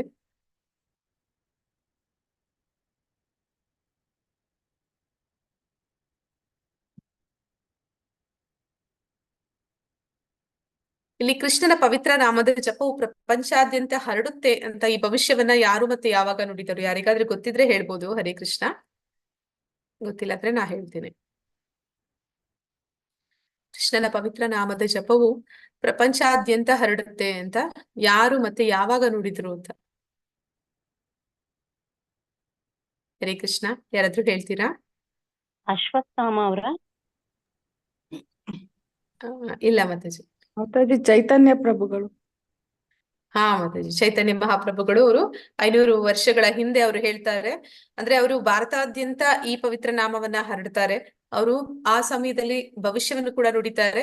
ಈ ಪವಿತ್ರ ನಾಮ ಅದು ಒಂದೊಂದು ಹಳ್ಳಿ ದೇಶಗಳು, ರಾಜ್ಯಗಳು, ಪ್ರತಿಯೊಂದು ಪ್ರಪಂಚದ ಪ್ರತಿಯೊಂದು ಕೋಣೆ ಅಂದ್ರೆ ಒಂದೊಂದು ಮೂಲೆಗೂ ಈ ಭಗವಂತನ ನಾಮದ ಒಂದು ಪವಿತ್ರ ನಾಮದ ಜಪ ಅನ್ನುವಂಥದ್ದು ಪ್ರಪಂಚಾದ್ಯಂತ ಹರಡುತ್ತೆ ಅಂತ ಹೇಳ್ತಾರೆ. ಅದನ್ನ ಮಾಡಿ ತೋರಿಸಿದ್ದು ಪ್ರಭುಪಾದರು. ಮತ್ತೆ ಇಸ್ಕಾನ್ ಎಲ್ಲಿ ಮತ್ತು ಯಾವ ವರ್ಷದಲ್ಲಿ ಪ್ರಾರಂಭವಾಯಿತು? ಹರೇ ಕೃಷ್ಣ. ಅಮೆರಿಕದಲ್ಲಿ ನ್ಯೂಯಾರ್ಕ್ ಅಲ್ಲಿ ಇರ್ಬೇಕು ಮಾತಾಜಿ. ಹಾ ಮಾತಾಜಿ. ಶ್ರೀಲ ಪ್ರಭುಪಾದರು ಎಷ್ಟು ದೇವಾಲಯಗಳನ್ನ ಮಾಡಿದ್ದಾರೆ? ನಾ ಹೇಳಿದ್ದೀನಿ 108. 108 ಹೌದು ಮಾತಾಜಿ, 108 ದೇವಸ್ಥಾನಗಳನ್ನ ಮಾಡ್ತಾರೆ. ಇಲ್ಲಿ ಗುರು ಪ್ರಣಾಮ ಅಂದ್ರೆ ಮಂತ್ರ ನಾವು ಜಪಿಸುವಂತದ್ದನ್ನ ಹೇಳ್ತಾ ಇದ್ದಾರೆ. ಗುರುಗಳಿಗೆ ವಂದನೆಯನ್ನ ಸಲ್ಲಿಸುವಂತದ್ದು. ಓಂ ಅಜ್ಞಾನತಿಮಿರಾಂಧಸ್ಯ ಜ್ಞಾನಾಂಜನ ಶಲಾಕಯ ಚಕ್ಷುರುನ್ಮಿಲಿತಂ ಯೇನ ತಸ್ಮೈ ಶ್ರೀ ಗುರುವೇ ನಮಃ. ಮತ್ತೆ ಪ್ರಭುಪಾದರ ಪ್ರಣತಿ ಅಂದ್ರೆ ಪ್ರಭುಪಾದರಿಗೆ ವಂದನೆಗಳನ್ನ ಸಲ್ಲಿಸುವಂತಹ ಮಂತ್ರಗಳು. ನಮ ಓಂ ವಿಷ್ಣು ಪಾದಾಯ ಕೃಷ್ಣ ಪ್ರೇಷ್ಠಾಯ ಭೂತಲೆ ಶ್ರೀಮತೆ ಭಕ್ತಿ ವೇದಾಂತ ಸ್ವಾಮಿ ಇತಿ ನಾಮಿನೆ ನಮಸ್ತೆ ಸರಸ್ವತಿ ದೇವಿ ಗೌರವಾಣಿ ಪ್ರಚಾರಿಣಿ ನಿರ್ವಿಶೇಷ ಶೂನ್ಯವಾದಿ ಪಾಶ್ಚಾತ್ಯ ದೇಶ ತಾರಿಣಿ. ಮತ್ತೆ ಪಂಚತತ್ವ ಮಂತ್ರ ಅನ್ನುವಂಥದ್ದು ಅದು ಚೈತನ್ಯ ಮಹಾಪ್ರಭುಗಳು ಮತ್ತು ಅವರ ಸಂಗಡಿಗರನ್ನ ಕುರಿತಾದಂತಹ ಮಂತ್ರ. ಶ್ರೀ ಜಯೋ ಶ್ರೀಕೃಷ್ಣ ಚೈತನ್ಯ ಪ್ರಭು ನಿತ್ಯಾನಂದ ಶ್ರೀ ಅದ್ವೈತ ಗದಾಧರ ಶ್ರೀವಾಸಾದಿ ಗೌರ ಭಕ್ತವೃಂದ. ಮತ್ತೆ ಭಗವಂತನ ನಾಮ ಜಪ ಅದು ಯಾವುದು ಅಂತಂದ್ರೆ ಹರೇ ಕೃಷ್ಣ ಮಹಾಮಂತ್ರ. ಹರೇ ಕೃಷ್ಣ ಕೃಷ್ಣ ಕೃಷ್ಣ ಹರೇ ಹರೇ, ಹರೇ ರಾಮ ರಾಮ ರಾಮ ಹರೇ ಹರೇ. ಚೈತನ್ಯ ಮಹಾಪ್ರಭುಗಳು ಯಾರು ಅಂತಂದ್ರೆ ಸ್ವತಃ ಕೃಷ್ಣನೇ. 500 ವರ್ಷಗಳ ಹಿಂದೆ ಕಲಿಯುಗದ ಆರಂಭದ ನಂತರ ಪರಮಾತ್ಮ ಅವನು ಗೌಪ್ಯಾವತಾರ ಅಂತ ಹೇಳ್ತಾರೆ. ಅಂದ್ರೆ ಒಂದು ರಹಸ್ಯವಾಗಿ ಅವನು ಭೂಮಿಗೆ ಬಂದು ಹೋಗ್ತಾನೆ.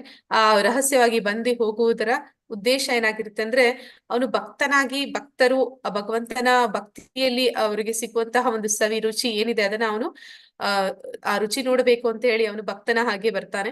ಮತ್ತೆ ಅವನ ಒಂದು ಅವತಾರ ಅದು ಗೌಪ್ಯಾವತಾರ, ಚನ್ನಾವತಾರ ಅಂತಾರೆ. ಅಂದ್ರೆ ಯಾರಿಗೂ ಕೂಡ ಅವನು ಬಂದದ್ದು ಮತ್ತೆ ಅವನು ಮಾಡಿದ ಲೀಲೆಗಳು ಯಾರಿಗೂ ಅಷ್ಟು ಸುಲಭವಾಗಿ ತಿಳಿಯುವಂತದ್ದಲ್ಲ. ಮತ್ತೆ ಅವನು ಎಲ್ಲರಿಗೂ ಕೂಡ ಈ ಹರೇ ಕೃಷ್ಣ ಮಹಾಮಂತ್ರವನ್ನ ನೀಡಲಿಕ್ಕಾಗಿ ಬರ್ತಾನೆ. ಹೀಗೆ ಜಯೋ ಶ್ರೀಕೃಷ್ಣ ಚೈತನ್ಯ ಪ್ರಭು ನಿತ್ಯಾನಂದ ಶ್ರೀ ಅದ್ವೈತ ಗದಾಧರ ಶ್ರೀವಾಸಾದಿ ಗೌರ ಭಕ್ತ ಬೃಂದ. ಅಂದ್ರೆ ಅವನು ಭಗವಂತ ಅವನು ಯಾವಾಗ ಬರ್ತಾನೆ ಅವನ ಎಲ್ಲ ಸಂಗಡಿಗರು ಅವನ ಜೊತೆ ಗೂಡಿ ಬರ್ತಾರೆ ಅಂತ ಇಲ್ಲಿ ನಾವು ನೋಡ್ತಾ ಇದೀವಿ. ಚೈತನ್ಯ ಮಹಾಪ್ರಭುಗಳು, ನಿತ್ಯಾನಂದ ಮಹಾಪ್ರಭುಗಳು ಅಂದ್ರೆ ಅವರು ಬಲರಾಮ, ಮತ್ತೆ ಅದ್ವೈತ ದಾಸ್ ಅಂದ್ರೆ ಅದ್ವೈತ ಅಂತಂದ್ರೆ ಅದು ಅವರು ಮಹಾವಿಷ್ಣು ಮತ್ತೆ ಸದಾಶಿವನ ಅವತಾರ. ಮತ್ತೆ ಗದಾಧರ ಪಂಡಿತರು ಅವರು ಸ್ವತಃ ರಾಧಾರಾಣಿ. ಮತ್ತೆ ಇಲ್ಲಿ ಶ್ರೀವಾಸಾದಿ ಅಂದ್ರೆ ಬ್ರಹ್ಮ ಮತ್ತೆ ನಾರದರು ಇವರೆಲ್ಲರೂ ಕೂಡ ಸಂಗಡಿಗರಾಗಿ ಭಗವಂತನ ಜೊತೆ ಕೂಡಿ ಅವರು ಚೈತನ್ಯ ಮಹಾಪ್ರಭುಗಳಾಗಿ ಬಂದಾಗ ಅವರ ಜೊತೆಯಲ್ಲಿ ಬರ್ತಾರೆ. ಶ್ರೀ ಕೃಷ್ಣ ಪ್ರಣಾಮ. ಹೇ ಕೃಷ್ಣ ಕರುಣಾ ಸಿಂಧು ದೀನಬಂಧು ಜಗತ್ಪತೆ ಗೋಪೀಶ ಗೋಪಿಕಾಕಾಂತ ರಾಧಾಕಾಂತ ನಮೋಸ್ತುತೆ. ಅಂದ್ರೆ ಭಗವಂತನ ಕುರಿತಾಗಿ ಹೇಳುವಂತಹ ಪ್ರಣಾಮ ಮಂತ್ರಗಳು ಅಂದ್ರೆ ಕರುಣಾ ಸಿಂಧು, ಭಗವಂತ ಕೃಷ್ಣ ಅವನು ಕರುಣಾ ಸಿಂಧು, ದೀನ ಬಂಧು, ಯಾರು ದೀನರಿದ್ದಾರೆ ಅವರಿಗೆ ಅವನೊಬ್ಬನೇ ಆಶ್ರಯದಾತ. ಜಗತ್ಪತೆ ಗೋಪೇಶ ಅಂದ್ರೆ ಗೋಪಿಗಳ ಈಶ ಅಂದ್ರೆ ಯಾರೆಲ್ಲ ವೃಂದಾವನದಲ್ಲಿದ್ದರು ಗೋಪಿಗಳು, ಗೋಪಿಕಾಕಾಂತ ಅವರ ಆರಾಧ್ಯ ದೈವ. ರಾಧಾಕಾಂತ ಅಂದ್ರೆ ರಾಧೆಯ ಒಂದು ಕಾಂತ ಅಂತಂದ್ರೆ ಅವರಿಗೆ ಭರ್ತೃ ಅಂತಂದ್ರೆ ಅವರಿಗೆ ಒಡೆಯ. ನಮೋಸ್ತುತೆ. ಗೋಪಿಗಳು ಮತ್ತೆ ಗೋಪಿಕಾ ಸ್ತ್ರೀಯರು ಮತ್ತೆ ರಾಧೆಯ ಒಂದು ಒಡೆಯನಾಗಿದ್ದಂತಹ ಕೃಷ್ಣನಿಗೆ ಪ್ರಣಾಮಗಳನ್ನು ಸಲ್ಲಿಸುವಂತದ್ದು. ಈಗ ಜಗತ್ತಿನಾದ್ಯಂತ ಇರುವ ಇಸ್ಕಾನ್ ದೇವಾಲಯಗಳನ್ನ ತೋರಿಸ್ತಿದ್ದಾರೆ. ಇದು ನಮ್ಮ ಮಂಗಳೂರಿನಲ್ಲಿ ಇರುವಂತಹ ನಮ್ಮ ರಾಧಾ ಗೋವಿಂದ.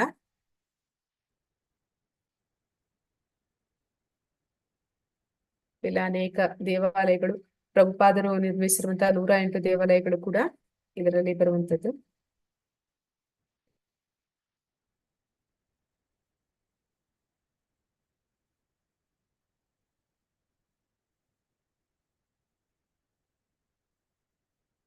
ಸೌತ್ ಆಫ್ರಿಕಾದಲ್ಲಿರುವಂತದ್ದು. ಇದು ಮಾಯಾಪುರ ಅಂತಂದ್ರೆ ಅದು ಈ ಇಸ್ಕಾನ್ ನ ಸೆಂಟರ್ ಅಂತ ಹೇಳ್ತಾರೆ.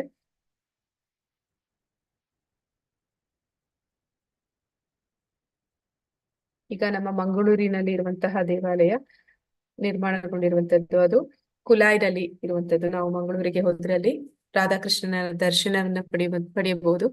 ಇಲ್ಲಿ ಪ್ರಭು ಇದ್ರೆ ಗಾಂಧಿಯವರು ಕೂಡ ಗೀತೆಯ ಬಗ್ಗೆ ಹೇಳಿದ್ದಾರೆ. ಗೀತೆಯನ್ನು ಧ್ಯಾನಿಸುವವರು ಪ್ರತಿದಿನ ಹೊಸ ಸಂತೋಷ ಮತ್ತು ಹೊಸ ಅರ್ಥಗಳನ್ನು ಪಡೆಯುತ್ತಾರೆ. ಭಗವದ್ಗೀತೆಯನ್ನ ಯಾರು ಒಂದು ಸಾರಿ ಓದ್ಬಿಟ್ಟು ಯಾವ್ದಾದ್ರು ಕಾದಂಬರಿ ಪುಸ್ತಕನೋ ಇನ್ಯಾವ್ದೋ ಕತೆ ಪುಸ್ತಕನೋ ಓದಿದ್ರೆ ನನ್ಗೆ ಈ ಕತೆ ಗೊತ್ತಾಗಿದೆ ಆಲ್ರೆಡಿ, ಮತ್ತೆ ನಾನು ಯಾಕೆ ಓದ್ಲಿ ಅಂತ ಅನ್ಕೋತಾರೆ. ಆದ್ರೆ ಭಗವದ್ಗೀತೆ ಆ ರೀತಿ ಅಲ್ಲ. ಇಲ್ಲಿ ನಾವು ಪ್ರತಿ ಸಾರಿ ಓದಿದಾಗ್ಲೂ ಕೂಡ ನಮ್ಗೆ ಹೊಸ ಹೊಸ ಅರ್ಥಗಳು, ಹೊಸ ಹೊಸ ವಿಷಯಗಳು ತಿಳಿತಾ ಹೋಗುತ್ತೆ. ಅದು ಅಷ್ಟೊಂದು ಗಾಢವಾದ್ದು. 5000 ವರ್ಷಗಳ ಹಿಂದೆ ಕೃಷ್ಣ ಅರ್ಜುನನಿಗೆ ಹೇಳಿದ್ದು ಈಗಲೂ ಕೂಡ ಅದು ಪ್ರಸ್ತುತವಾಗಿದೆ. ಈ ಭಗವದ್ಗೀತೆನ ನೀವು ಎಷ್ಟೇ ಬಾರಿ ಓದಿದ್ರು ಕೂಡ ಇನ್ನೂ ತಿಳಿಯಲಿಕ್ಕೆ ಅದರಲ್ಲಿ ಹೊಸವಾದ ವಿಷಯಗಳು ನಮ್ಗೆ ಸಿಗ್ತಾ ಇರುತ್ತೆ. ನಾನು ಭಗವದ್ಗೀತೆಯನ್ನು ಓದಿದಾಗ, ಅಂದ್ರೆ ಇದು ಐನ್ಸ್ಟೈನ್ ಹೇಳ್ತಿರುವಂತದ್ದು, ನಾನು ಭಗವದ್ಗೀತೆಯನ್ನು ಓದಿದಾಗ ಮತ್ತು ಭಗವಂತನು ಬ್ರಹ್ಮಾಂಡವನ್ನು ಹೇಗೆ ಸೃಷ್ಟಿಸಿದನು ಎಂಬುದರ ಕುರಿತು ಯೋಚಿಸಿದಾಗ ಉಳಿದೆಲ್ಲವೂ ಅತಿರೇಕವೆಂದು ತೋರುತ್ತದೆ. ಅಂದ್ರೆ ವಿಜ್ಞಾನಿಗಳು ಕೂಡ ವೈಷ್ಣವರಾಗಿದ್ರು ಅನ್ನೋದಕ್ಕೆ ಒಂದು ಉದಾಹರಣೆ. ಅವರು ಕೂಡ ಭಗವದ್ಗೀತೆಯನ್ನ ಓದಿದ್ರು. ಮತ್ತೆ ಅವರು ಹೇಳ್ತಾ ಇದ್ದಾರೆ ಭಗವಂತ ಬ್ರಹ್ಮಾಂಡವನ್ನ ಹೇಗೆ ಸೃಷ್ಟಿ ಮಾಡಿದಾನೆ ಅನ್ನೋದನ್ನ ಯೋಚನೆ ಮಾಡಿದಾಗ, ಅಂದ್ರೆ ಈ ವಿಜ್ಞಾನಿಗಳು ಆಕಾಶ ಕೈಗಳ ಬಗ್ಗೆ ಅವರು ಅಧ್ಯಯನ ಮಾಡ್ತಾರೆ. ಹಾಗೆ ಇವರು ಭಗವಂತ ಇದೆಲ್ಲವನ್ನ ಹೇಗೆ ಸೃಷ್ಟಿ ಮಾಡಿದಾನೆ ಅನ್ನೋದನ್ನ ನಾವು ನೋಡಿದಾಗ ನಾವೆಲ್ಲರೂ ಕೂಡ ಅದರ ಮುಂದೆ ಏನೂ ಅಲ್ಲ ಅಂತ ಅನ್ಸುತ್ತೆ ಅನ್ನೋದನ್ನಲ್ಲಿ ಹೇಳ್ತಾ ಇದ್ದಾರೆ. ಇಸ್ಕಾನ್ ಇಸ್ಕಾನಿನ ಭಗವದ್ಗೀತೆ ಯಥಾರೂಪ ಯಾಕೆ ನಾವ್ ಯಾಕೆ ಭಗವದ್ಗೀತೆ ಯಥಾರೂಪವನ್ನೇ ಓದ್ಬೇಕು ಅಂದ್ರೆ ನಾವು ಮಾರುಕಟ್ಟೆಯಲ್ಲಿ ಅನೇಕ ಆ ಎಡಿಷನ್ಸ್ ಅಂತಾರೆ ಅದು ಸಿಗುತ್ತೆ ಆದ್ರೆ ನಾವ್ ಯಾಕೆ ಭಗವದ್ಗೀತೆ ಯಥಾರೂಪವನ್ನೇ ಓದ್ಬೇಕು ಅನ್ನೋದಕ್ಕೆ ಇಲ್ಲಿ ಹೇಳ್ತಾ ಇದ್ದಾರೆ. ಕೃಷ್ಣನ ಸಂದೇಶವು ಶಿಸ್ತಿನ ಉತ್ತರಾಧಿಕಾರದಿಂದ ಬಂದು ಒಡೆಯದ ಸರಪಳಿಯ ಮೂಲಕ ಬರಬೇಕು. ಅಂದ್ರೆ ಈಗ ನಮ್ಮ ಮನೆಯಲ್ಲಿ ಒಂದು ಮನೆ ಇದೆ, ನಮ್ಮ ಮನೆಯಲ್ಲಿ ಸ್ವಿಚ್ ಬೋರ್ಡ್ ಇದೆ, ಮತ್ತೆ ಬಲ್ಬ್ಗಳಿದೆ. ಆದ್ರೆ ನಮ್ಮ ಒಂದು ಎಲೆಕ್ಟ್ರಿಸಿಟಿ ಕನೆಕ್ಷನ್, ನಮ್ಮ ಕಂಬ, ಮನೆಯಿಂದ ಹೊರಗಡೆ ಒಂದು ವಿದ್ಯುತ್ ಕಂಬ ಇರುತ್ತೆ, ಅದಕ್ಕೆ ಕನೆಕ್ಷನ್ ಇಲ್ಲ ಅಂತಂದ್ರೆ ನಮ್ಮ ಮನೆ ಒಳಗಡೆ ಬೆಳಕು ಬರೋದಿಲ್ಲ. ಹಾಗೆ ಈ ಕಂಬ ಅನ್ನುವಂಥದ್ದು ಅದು ಎಲೆಕ್ಟ್ರಿಸಿಟಿ ಎಲ್ಲಿಂದ ಅಲ್ಲಿಗೆ ಬರ್ತಾ ಇದೆ ಅಂದ್ರೆ ಅದು ಎಲೆಕ್ಟ್ರಿಸಿಟಿ ಬೋರ್ಡ್ನವರು ಎಲೆಕ್ಟ್ರಿಸಿಟಿ ಜನರೇಟ್ ಮಾಡಿ ಅದನ್ನ ಕಂಬಗಳ ಮೂಲಕ ಅವರು ಕಳಿಸ್ತಾರೆ. ಹಾಗೆ ಅದು ಮುರಿಯದೆ ಸರಪಳಿ, ಅದು ಎಲ್ಲಾದ್ರೂ ಬ್ರೇಕ್ ಆಯ್ತು ಅಂತಂದ್ರೆ ಮತ್ ಕರೆಂಟ್ ನಮ್ಗೆ ಸಿಗೋದಿಲ್ಲ. ಹಾಗೆ ಈ ಜ್ಞಾನ ಅನ್ನುವಂಥದ್ದು ಕೂಡ ಅದು ಒಂದು ಮುರಿಯದ ಸರಪಳಿಯಲ್ಲಿ ಬರ್ತಾ ಇರುತ್ತೆ. ಅದು ನೇರವಾಗಿ ಕೃಷ್ಣನಿಂದ, ಅಂದ್ರೆ ನಮ್ಮ ಒಂದು ಸಂಪ್ರದಾಯವನ್ನ, ಪ್ರಭುಪಾದರ ಈ ಸಂಪ್ರದಾಯವನ್ನ ಏನಂತ ಕರೀತಾರೆ ಅಂದ್ರೆ ಬ್ರಹ್ಮ ಮಧ್ವ ಗೌಡಿಯ ಪರಂಪರೆ ಅಂತ ಹೇಳ್ತಾರೆ. ಅಂದ್ರೆ ಇಲ್ಲಿ ಕೃಷ್ಣ ನೇರವಾಗಿ ಬ್ರಹ್ಮನಿಗೆ ಹೇಳಿರುವಂತದ್ದು, ಬ್ರಹ್ಮನಿಂದ ನಾರದರು, ನಾರದರಿಂದ ವ್ಯಾಸರು, ಹೀಗೆ ಅದು ಒಬ್ಬರಿಂದ ಒಬ್ಬರಿಗೆ ಸಾಗಿ ಬಂದಿರುವಂತದ್ದು ಈ ದಿವ್ಯ ಜ್ಞಾನ ಅನ್ನುವಂಥದ್ದು. ಇಲ್ಲಿ ಯಥಾರೂಪ ಅಂತ ಯಾಕೆ ಹೇಳ್ತಾರೆ ಅಂದ್ರೆ ಇಲ್ಲಿ ಯಾವುದೇ ಒಂದು ಹೊಸದಾಗಿ ವಿಷಯಗಳನ್ನ ಯಾರು ಸೇರಿಸಿಲ್ಲ. ಹೇಗೆ ಕೃಷ್ಣ ಅರ್ಜುನನಿಗೆ ಅಥವಾ ಬ್ರಹ್ಮನಿಗೆ ತಿಳಿಸಿಕೊಟ್ಟಿದ್ದಾನೆ ಅದೇ ರೀತಿಯಲ್ಲಿ ಅದು ಒಬ್ಬರಿಂದ ಒಬ್ಬರಿಗೆ ಗುರು ಶಿಷ್ಯ ಪರಂಪರೆಯಲ್ಲಿ ಬಂದಿರುವಂತದ್ದು. ಆದ ಕಾರಣ ಇದನ್ನ ನಾವು ಓದಬೇಕು ಅಂತ ಇಲ್ಲಿ ಹೇಳ್ತಾ ಇದ್ದಾರೆ. ಈ ಗೀತೆಯನ್ನ ಓದೋದಕ್ಕೆ 1 ವರ್ಷ ಅಧ್ಯಯನ ಮಾಡೋದಕ್ಕೆ ಸಮಯ ತಗೊಳುತ್ತೆ. ಈ 18 ದಿನಗಳಲ್ಲಿ ಹಾಗಾದ್ರೆ ನಾವ್ ಏನ್ ತಿಳ್ಕೊತೀವಿ ಅಂತಂದ್ರೆ ಜಸ್ಟ್ ಅದರ ಒಂದು ವಿಷಯ ನಮ್ಗೆ ಮೇಲ್ನೋಟಕ್ಕೆ ನಮ್ಗೆ ಅರ್ಥ ಆಗುತ್ತೆ. ಮತ್ತೆ ಅದನ್ನ ಆಳವಾದ ಅಧ್ಯಯನ ಮಾಡೋಕೆ ನಮ್ಗೆ 1 ವರ್ಷ ಸಮಯ ಹಿಡಿಯುತ್ತೆ. ಹೀಗಾಗಿ ನಾವು ಕೃಷ್ಣ ಮತ್ತೆ ಅರ್ಜುನನ ನಡುವಿನ ಆಲೋಚನೆಗಳ ಅರಿವಿನ ಮೇಲೆ ಕೇಂದ್ರೀಕರಿಸಿದ್ದೀವಿ. ಅಂದ್ರೆ ಅದು ಏನು ಡಿಸ್ಕಷನ್ ಅವರಿಬ್ಬರ ಮಧ್ಯೆ ನಡೀತಿದೆ ಅನ್ನೋದನ್ನ, ಮೇಲ್ನೋಟಕ್ಕೆ ಏನು ವಿಷಯ ಇದೆ ಅದನ್ನ ಮಾತ್ರ ನಾವು ಈ 18 ದಿನಗಳಲ್ಲಿ ತಿಳ್ಕೊಳ್ಳಿಕ್ಕೆ ಸಾಧ್ಯ ಇದೆ. ಈ ತರಗತಿಯ ಉದ್ದೇಶ ಏನು ಅಂತಂದ್ರೆ ಆಳವಾದ ಅಧ್ಯಯನಕ್ಕಾಗಿ ಒಬ್ಬರನ್ನ ಇದು ಸಿದ್ಧಪಡಿಸುತ್ತೆ.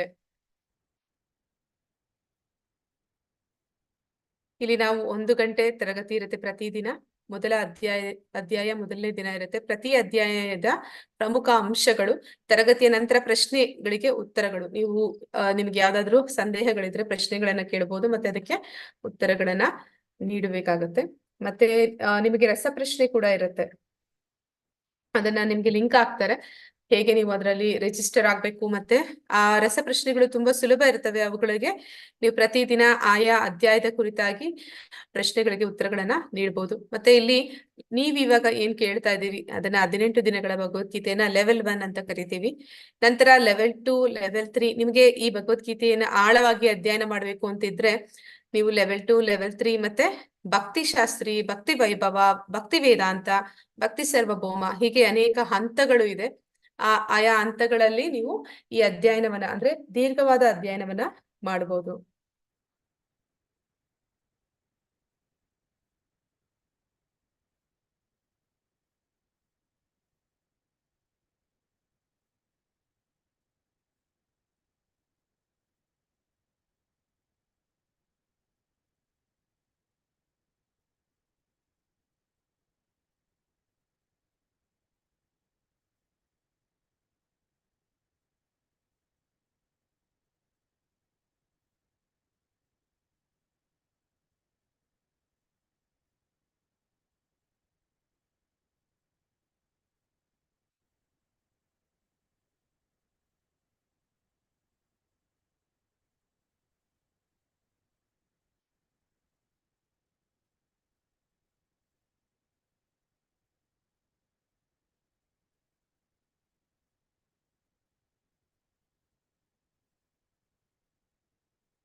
ಈಗ ಆ ಮೊದಲನೇ ಅಧ್ಯಾಯವನ್ನ ತಿಳ್ಕೊಳ್ಳೋಣ.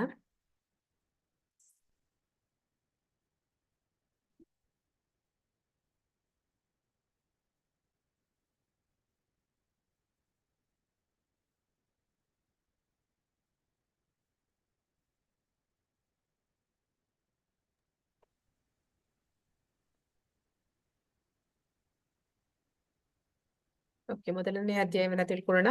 ಮೊದಲನೇ ಅಧ್ಯಾಯವನ್ನ ಏನಂತ ಕರೀತಾರೆ ಅಂತಂದ್ರೆ ಸೇನಾವಲೋಕನ, ಕುರುಕ್ಷೇತ್ರದಲ್ಲಿ ಸೇನಾವಲೋಕನ ಅಂತ ಕರೀತಾರೆ. ಅಂದ್ರೆ ಇಲ್ಲಿ ಕೃಷ್ಣ, ಅರ್ಜುನ ಮತ್ತೆ ಅವರಿಬ್ಬರ ಸಂವಾದ ನಡೆಯುತ್ತೆ. ಅದೇ ಸಂದರ್ಭದಲ್ಲಿ ಅರ್ಜುನ ಸೇನೆಯನ್ನ ಅವಲೋಕನ ಮಾಡ್ತಾನೆ, ಅಂದ್ರೆ ಅವನು ಯಾವ ರೀತಿ ನೋಡ್ತಾನೆ ಸೇನೆಯನ್ನ ಅನ್ನೋದು. ನಂತರ ಅದೇ ಸಮಯದಲ್ಲಿ ಇನ್ನೊಬ್ಬ ಅಂದ್ರೆ ದುರ್ಯೋಧನ ಕೂಡ ಸೇನಾವಲೋಕನವನ್ನ ಮಾಡ್ತಾನೆ. ಆದ್ದರಿಂದ ಇದನ್ನ ಕುರುಕ್ಷೇತ್ರದಲ್ಲಿ ಸೇನಾವಲೋಕನ ಅಂತ ಕರೀತಾರೆ ಇದನ್ನ. ಜೈ ಶ್ರೀ ಶ್ರೀ ರಾಧಾ ಗೋವಿಂದ್ ಕಿ ಜೈ, ಪ್ರಭುಪಾದ್ ಕಿ ಜೈ, ಚೈತನ್ಯ ಮಹಾಪ್ರಭುಗಳಿಗೆ ಜೈ.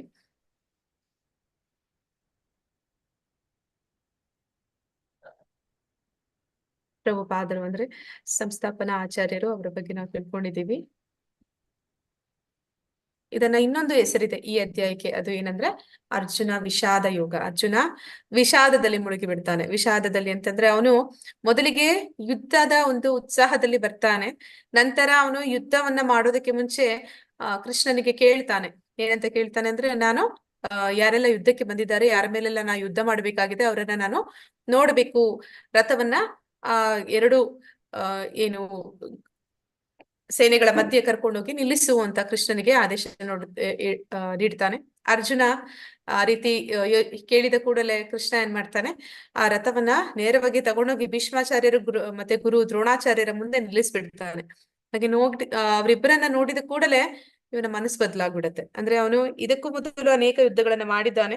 ಈ ಯುದ್ಧವನ್ನು ಮಾಡುವ ಉತ್ಸಾಹದಿಂದಲೇ ಬಂದಿದ್ದಾನೆ. ಆದ್ರೆ ಯಾವಾಗ ಅವನಿಗೆ ಗೊತ್ತಾಗುತ್ತೆ ಅವನು ಯಾರ ಜೊತೆಯಲ್ಲಿ ಯುದ್ಧ ಮಾಡ್ಬೇಕಾಗ್ ಬರುತ್ತೆ, ಯುದ್ಧ ಅಂತಂದ್ರೆ ಅಲ್ಲಿ ಸಾವು ನಡೆಯುತ್ತೆ, ಅಂದ್ರೆ ಅವನು ಯಾರನ್ನ ಕೊಲ್ಲಬೇಕಾಗತ್ತೆ ಅಂತಂದ್ರೆ ಅವನ ಪಿತಾಮಹ ಭೀಷ್ಮಾಚಾರ್ಯರು ಮತ್ತೆ ಅವರ ಗುರುಗಳು ದ್ರೋಣಾಚಾರ್ಯರು, ಇವರ ಮೇಲೆ ಯುದ್ಧ ಮಾಡ್ಬೇಕಾಗ್ ಬರುತ್ತೆ ಅನ್ನೋದನ್ನ ಅವನು ಯಾವಾಗ ನೋಡ್ತಾನೆ, ಅವನ ಮನಸ್ಸು ಅದು ವಿಷಾದದಲ್ಲಿ ಮುಳುಗ್ಬಿಡುತ್ತೆ. ಈ ಯುದ್ಧ ಬೇಡವೇ ಬೇಡಪ್ಪ ಅನ್ನುವಂತಹ ಮನಸ್ಥಿತಿಗೆ ಅವನು ಬಂದು ಬಿಡ್ತಾನೆ. ಅದರಿಂದ ಈ ಅಧ್ಯಾಯವನ್ನ ಕುರುಕ್ಷೇತ್ರದಲ್ಲಿ ಸೇನಾವಲೋಕನ ಅಂತಾನೂ ಕರೀತಾರೆ, ಮತ್ತೆ ಅರ್ಜುನ ವಿಷಾದ ಯೋಗ ಅಂತಲೂ ಕರೀತಾರೆ. ಈ ಅಧ್ಯಾಯದಲ್ಲಿ ನಾವೇನೆಲ್ಲ ವಿಷಯ ತಿಳ್ಕೊತೀವಿ ಅಂತಂದ್ರೆ, ಧೃತರಾಷ್ಟ್ರನ ವಿಚಾರಣೆ. ಅಂದ್ರೆ ಈ ಭಗವದ್ಗೀತೆಯ ಮೊದಲನೇ ಶ್ಲೋಕ ಅದು ಧೃತರಾಷ್ಟ್ರ ಹೇಳ್ತಾನೆ. ಮತ್ತೆ ದುರ್ಯೋಧನನ ಭಯ, ದುರ್ಯೋಧನ ಹೆದರ್ಕೊಂತಾನೆ, ಯಾವ ರೀತಿ ಅವನು ಹೆದರ್ಕೋತಾನೆ, ಏನಕ್ಕೆ ಹೆದರ್ಕೋತಾನೆ ಅನ್ನೋದನ್ನ ನೋಡೋಣ. ನಂತರ ಶಂಖಗಳನ್ನ ಉತ್ತಾರೆ.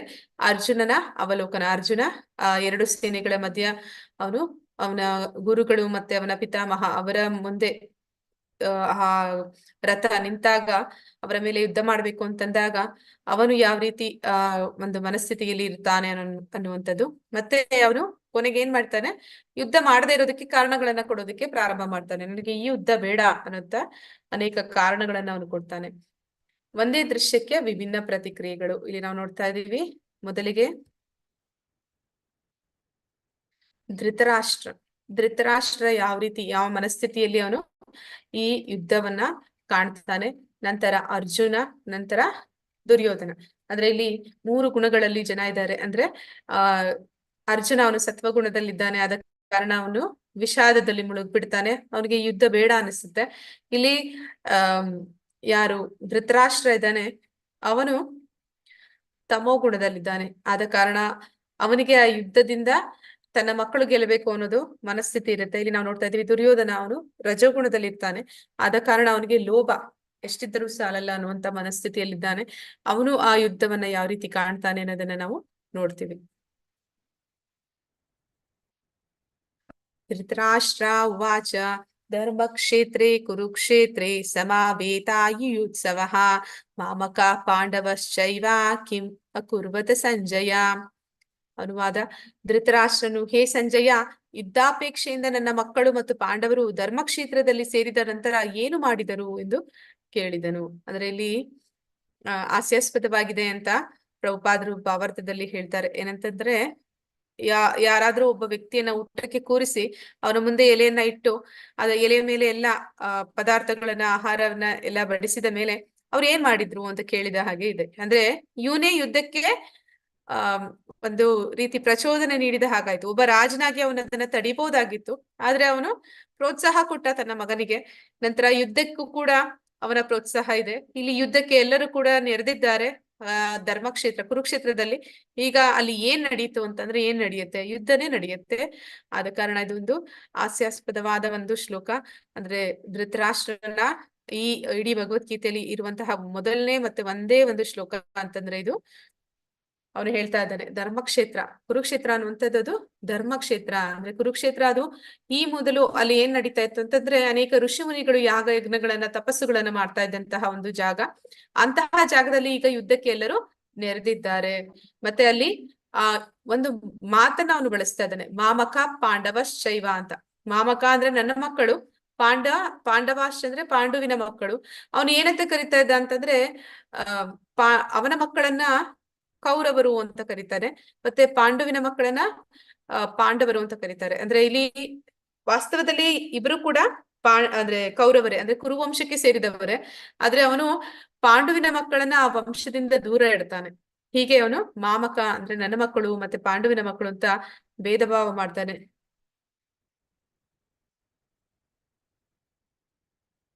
ಇಲ್ಲಿ ಕುರುಕ್ಷೇತ್ರ ಅನ್ನುವಂಥದ್ದು ನಾ ಹೇಳ್ದೆ, ಅಲ್ಲಿ ಅದೊಂದು ಧಾರ್ಮಿಕ ಕ್ಷೇತ್ರ. ಅಲ್ಲಿ ತಪಸ್ಸು, ಯಾಗ, ಯಜ್ಞಗಳು ಆಚರಣೆ ಮಾಡ್ತಿದ್ದಂತಹ ಒಂದು ಪುಣ್ಯ ಭೂಮಿಯಾಗಿತ್ತು. ಪುಣ್ಯ ಭೂಮಿಯಲ್ಲಿ ಯಾವಾಗ್ಲೂ ಕೂಡ ಹಾಲು ಉಕ್ಕಿಸಿ ಅಲ್ಲಿ ಒಂದು ಭಗವಂತನಿಗೆ ನೈವೇದ್ಯ ಮಾಡಿ ಅಂತಹ ಒಂದು ಜಾಗದಲ್ಲಿ ಒಂದು ಪುಣ್ಯ ಕಾರ್ಯಗಳು ನಡೆಯುತ್ತೆ. ಆದ್ರೆ ಇಲ್ಲಿ ಧೃತರಾಷ್ಟ್ರನ ಮನಸ್ಥಿತಿ ಹೇಗಿತ್ತು ಅಂತಂದ್ರೆ ಈ ಹಾಲಿಗೆ ಹುಳಿ ಹಿಂಡುವಂತಹ ಒಂದು ಅಂತಹ ಒಂದು ಸ್ವಭಾವ ಅವನದು.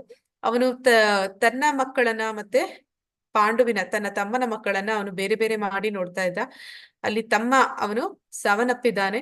ವಾಸ್ತವದಲ್ಲಿ ತಮ್ಮನೇ ಹಸ್ತಿನಾಪುರದ ರಾಜ, ಆದ್ರೆ ಇವನು ಕಾರ್ಯಕಾರಿ ರಾಜನಾಗಿ, ಅಂದ್ರೆ ಅವನ ಅನುಪಸ್ಥಿತಿಯಲ್ಲಿ ರಾಜ್ಯಭಾರ ಮಾಡೋದಕ್ಕೆ ಅವನಿಗೆ ಒಂದು ಅವಕಾಶ ಸಿಕ್ಕಿರುತ್ತೆ. ಆದ್ರೆ ಅವನು ಈಗ ಯಾವ ರೀತಿ ಯೋಚನೆ ಮಾಡ್ತಾ ಇದ್ದಾನೆ ಅಂದ್ರೆ ಅವನ ಒಂದು ಈ ರಾಜ್ಯಭಾರ ಏನಿದೆ ಅದು ತನ್ನ ಮಕ್ಕಳಿಗೆ ಸೇರ್ಬೇಕು, ಅವನ ಪಾಂಡುವಿನ ಮಕ್ಕಳನ್ನ ಅಲ್ಲಿಂದ ದೂರ ಇಡಬೇಕು ಅನ್ನುವಂತಹ ಒಂದು ಮನಸ್ಥಿತಿ. ಆ ರೀತಿ ಅವನು ಹಾಲಿಗೆ ಹುಳಿ ಹಿಂಡುವಂತ ಕೆಲಸವನ್ನ ಮಾಡ್ತಾನೆ.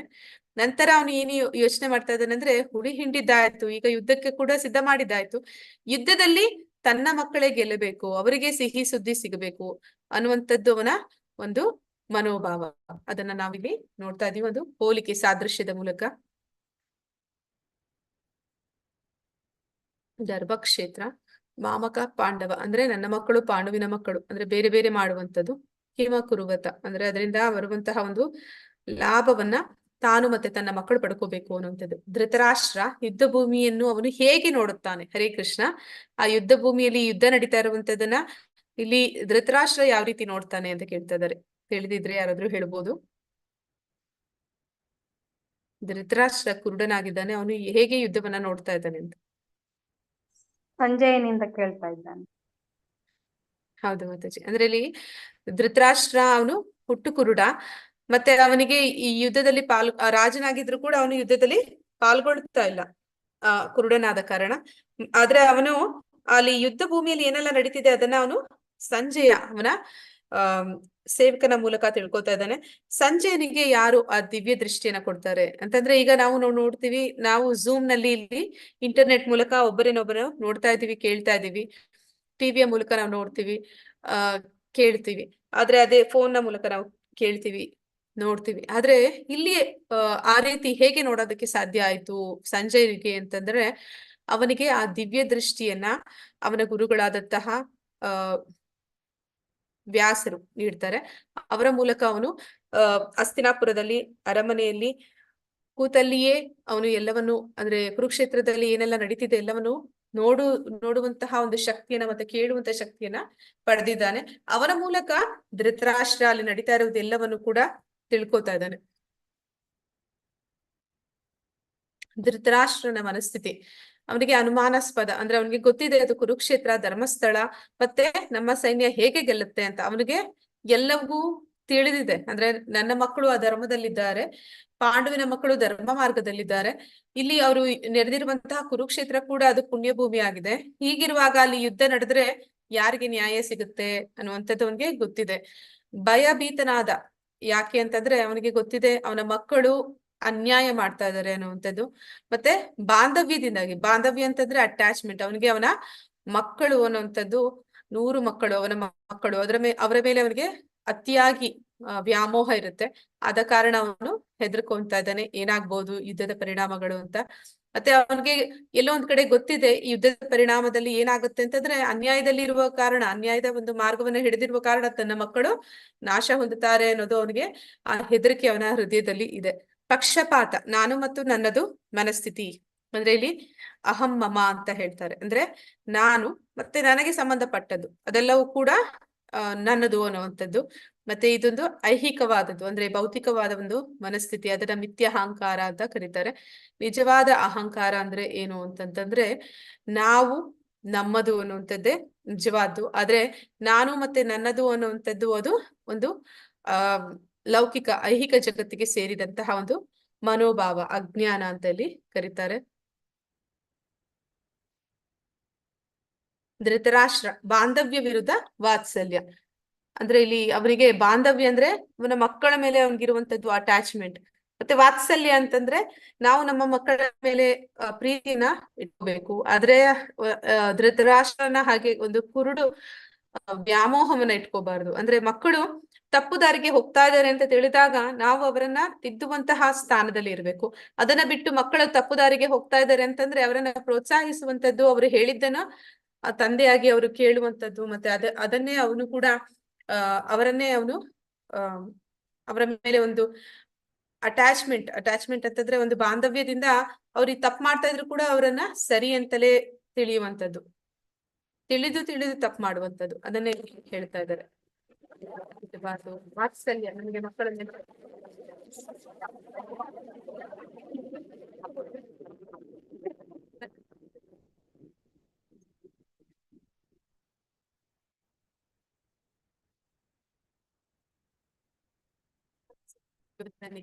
ಮಾಡಿ ಮತ್ತೆ ನಮ್ಮನ್ನು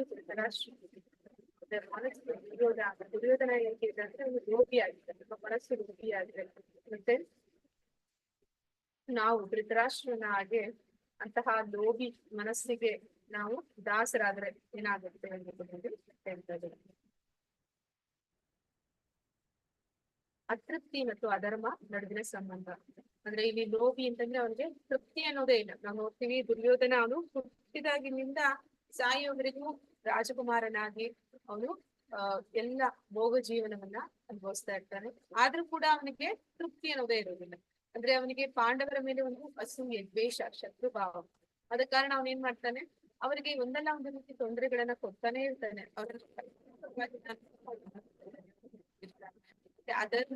ಅಧರ್ಮ ಅಂತಂದ್ರೆ ಇಲ್ಲಿ ಧೃತರಾಷ್ಟ್ರ ಮಾಡುವಂಥದ್ದು ಅಧರ್ಮ.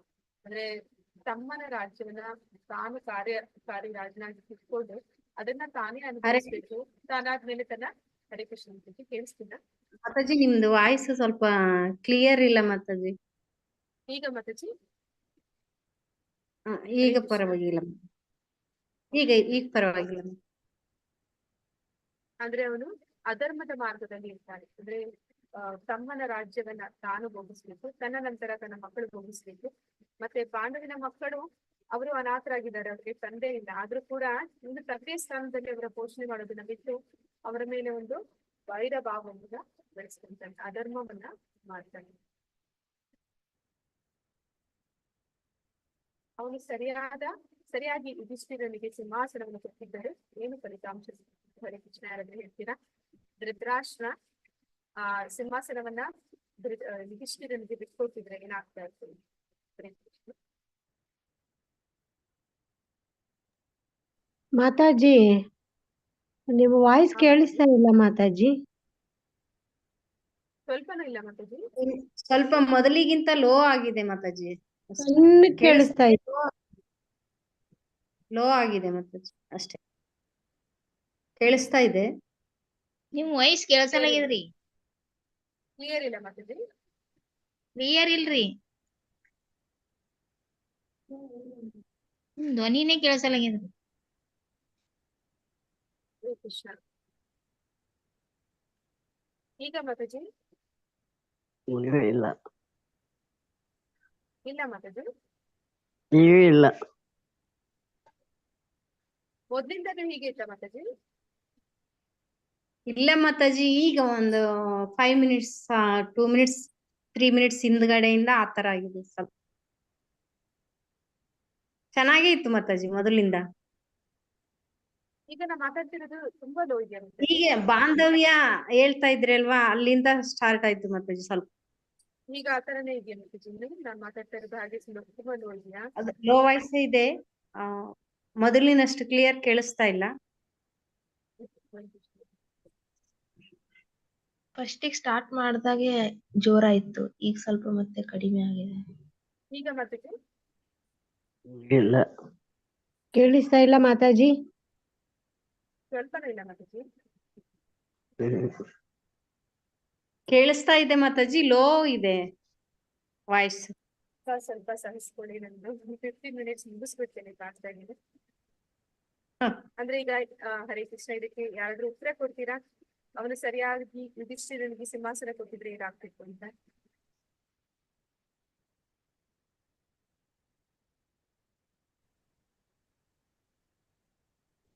ಯುದ್ಧ ಆಗ್ತಾ ಇರ್ಲಿಲ್ಲ ಅಷ್ಟೇ ಮಾತಾಜಿ.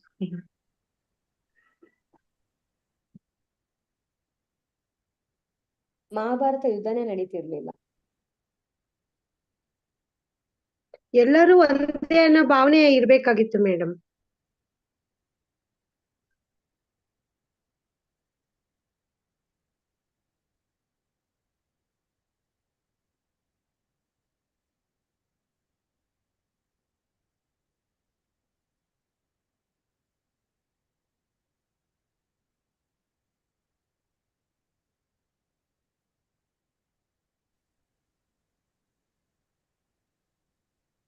ಹರೇ ಕೃಷ್ಣ ಮಾತಾಜಿ.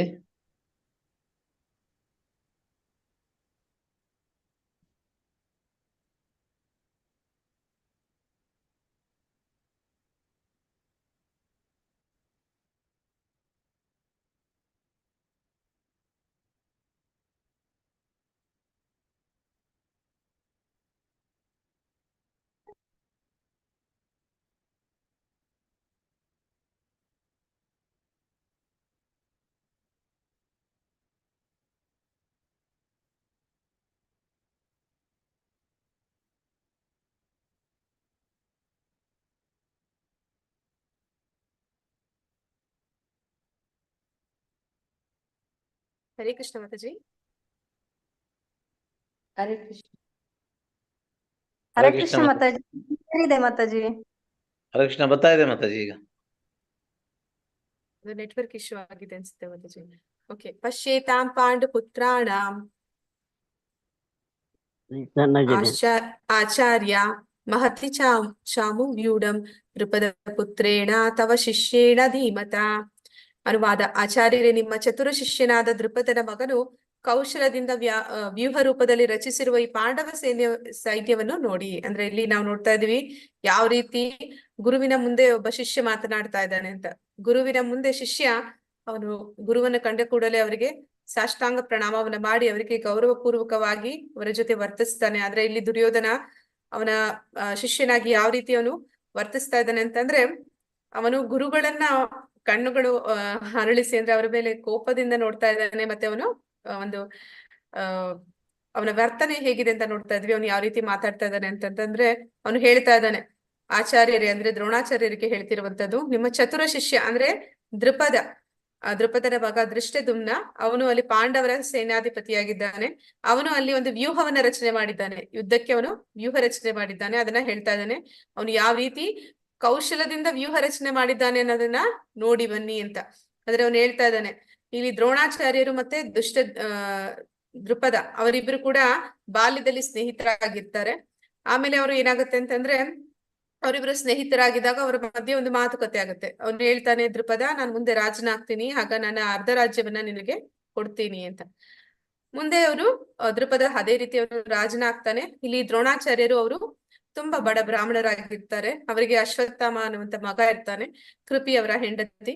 ಆದ್ರೆ ಅವರು ತುಂಬಾ ಬಡತನದಲ್ಲಿ ಇದ್ದ ಕಾರಣ ಒಮ್ಮೆ ಏನಾಗುತ್ತೆ ಅಂತಂದ್ರೆ, ಅಶ್ವತ್ಥಾಮ ಅವನ ಸ್ನೇಹಿತರೊಂದಿಗೆ ಕೂಡಿ ಹಾಲನ್ನ ಕುಡಿದು ಬರ್ತಾನೆ, ಹಸುವಿನ ಹಾಲನ್ನ. ಮತ್ತೆ ಮನೆಗೆ ಬಂದು ಅವನು ಹಠ ಮಾಡ್ತಾನೆ, ನನಗೆ ಹಸುವಿನ ಹಾಲು ಕುಡಿಬೇಕು ಅಂತ.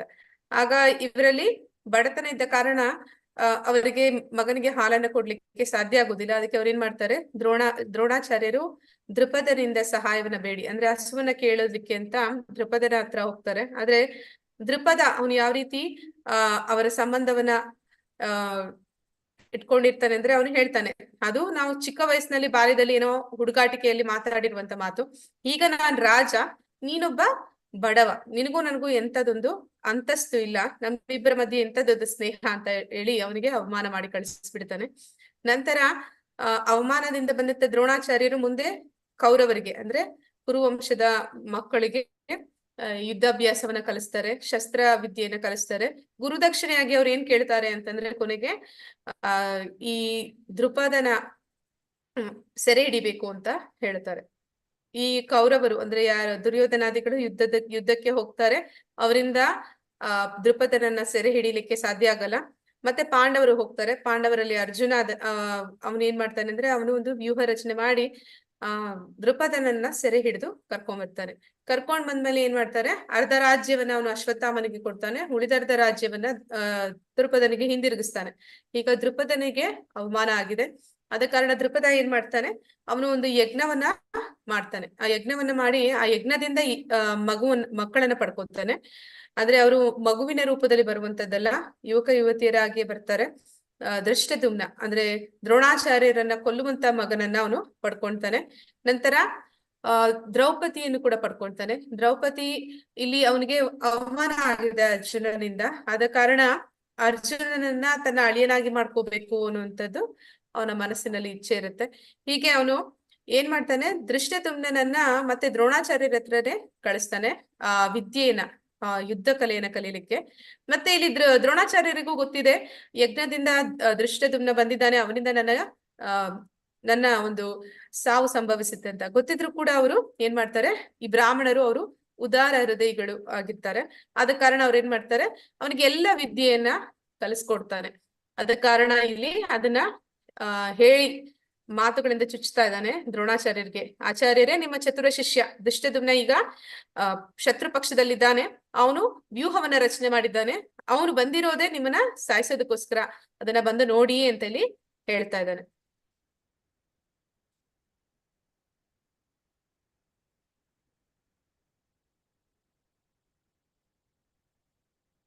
ದುರ್ಯೋಧನನ ರಾಜಕೀಯ ನಡವಳಿಕೆಯನ್ನ ವಿಶ್ಲೇಷಿಸಿ. ದುರ್ಯೋಧನನ ಒಂದು ರಾಜಕೀಯದ ಒಂದು ನಡವಳಿಕೆ ಅವನದನ್ನ ತಿಳಿಸ್ತಾ ಇದ್ದಾರೆ, ಏನೆಲ್ಲ ರಾಜಕೀಯ ಅವನು ಮಾಡ್ತಾನೆ ಅಂತ.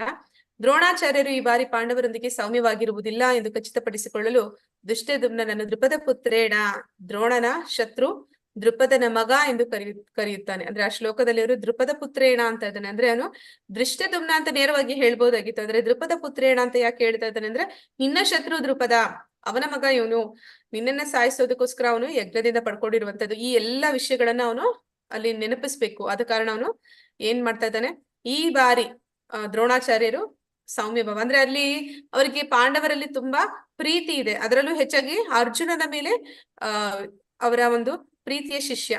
ಆದ ಕಾರಣ ಇಲ್ಲಿ ಈ ಯುದ್ಧದಲ್ಲಿ ಮತ್ತೆ ಆ ರೀತಿ ಅವನು ತನ್ನ ಉದಾರ ಮನಸ್ಸನ್ನ ತೋರಿಸ್ತಾ ಅಂತಂದ್ರೆ ಯುದ್ಧದಲ್ಲಿ ಸೋಲಾಗುತ್ತೆ. ಆದ ಕಾರಣ ಅವನನ್ನ ಅವನಿಗೆ ಕೋಪ ಬರುವ ಹಾಗೆ ಅವನು ದ್ರುಪದನ ಶತ್ರು ಅನ್ನುವಂಥದ್ದು, ದೃಷ್ಟದ್ಯುಮ್ನ ಅವನನ್ನ ಕೊಲ್ಲುವಂತವನು ಅನ್ನುವಂಥದ್ದನ್ನ ಅವನು ನೆನಪಿಸ್ತಾನೆ.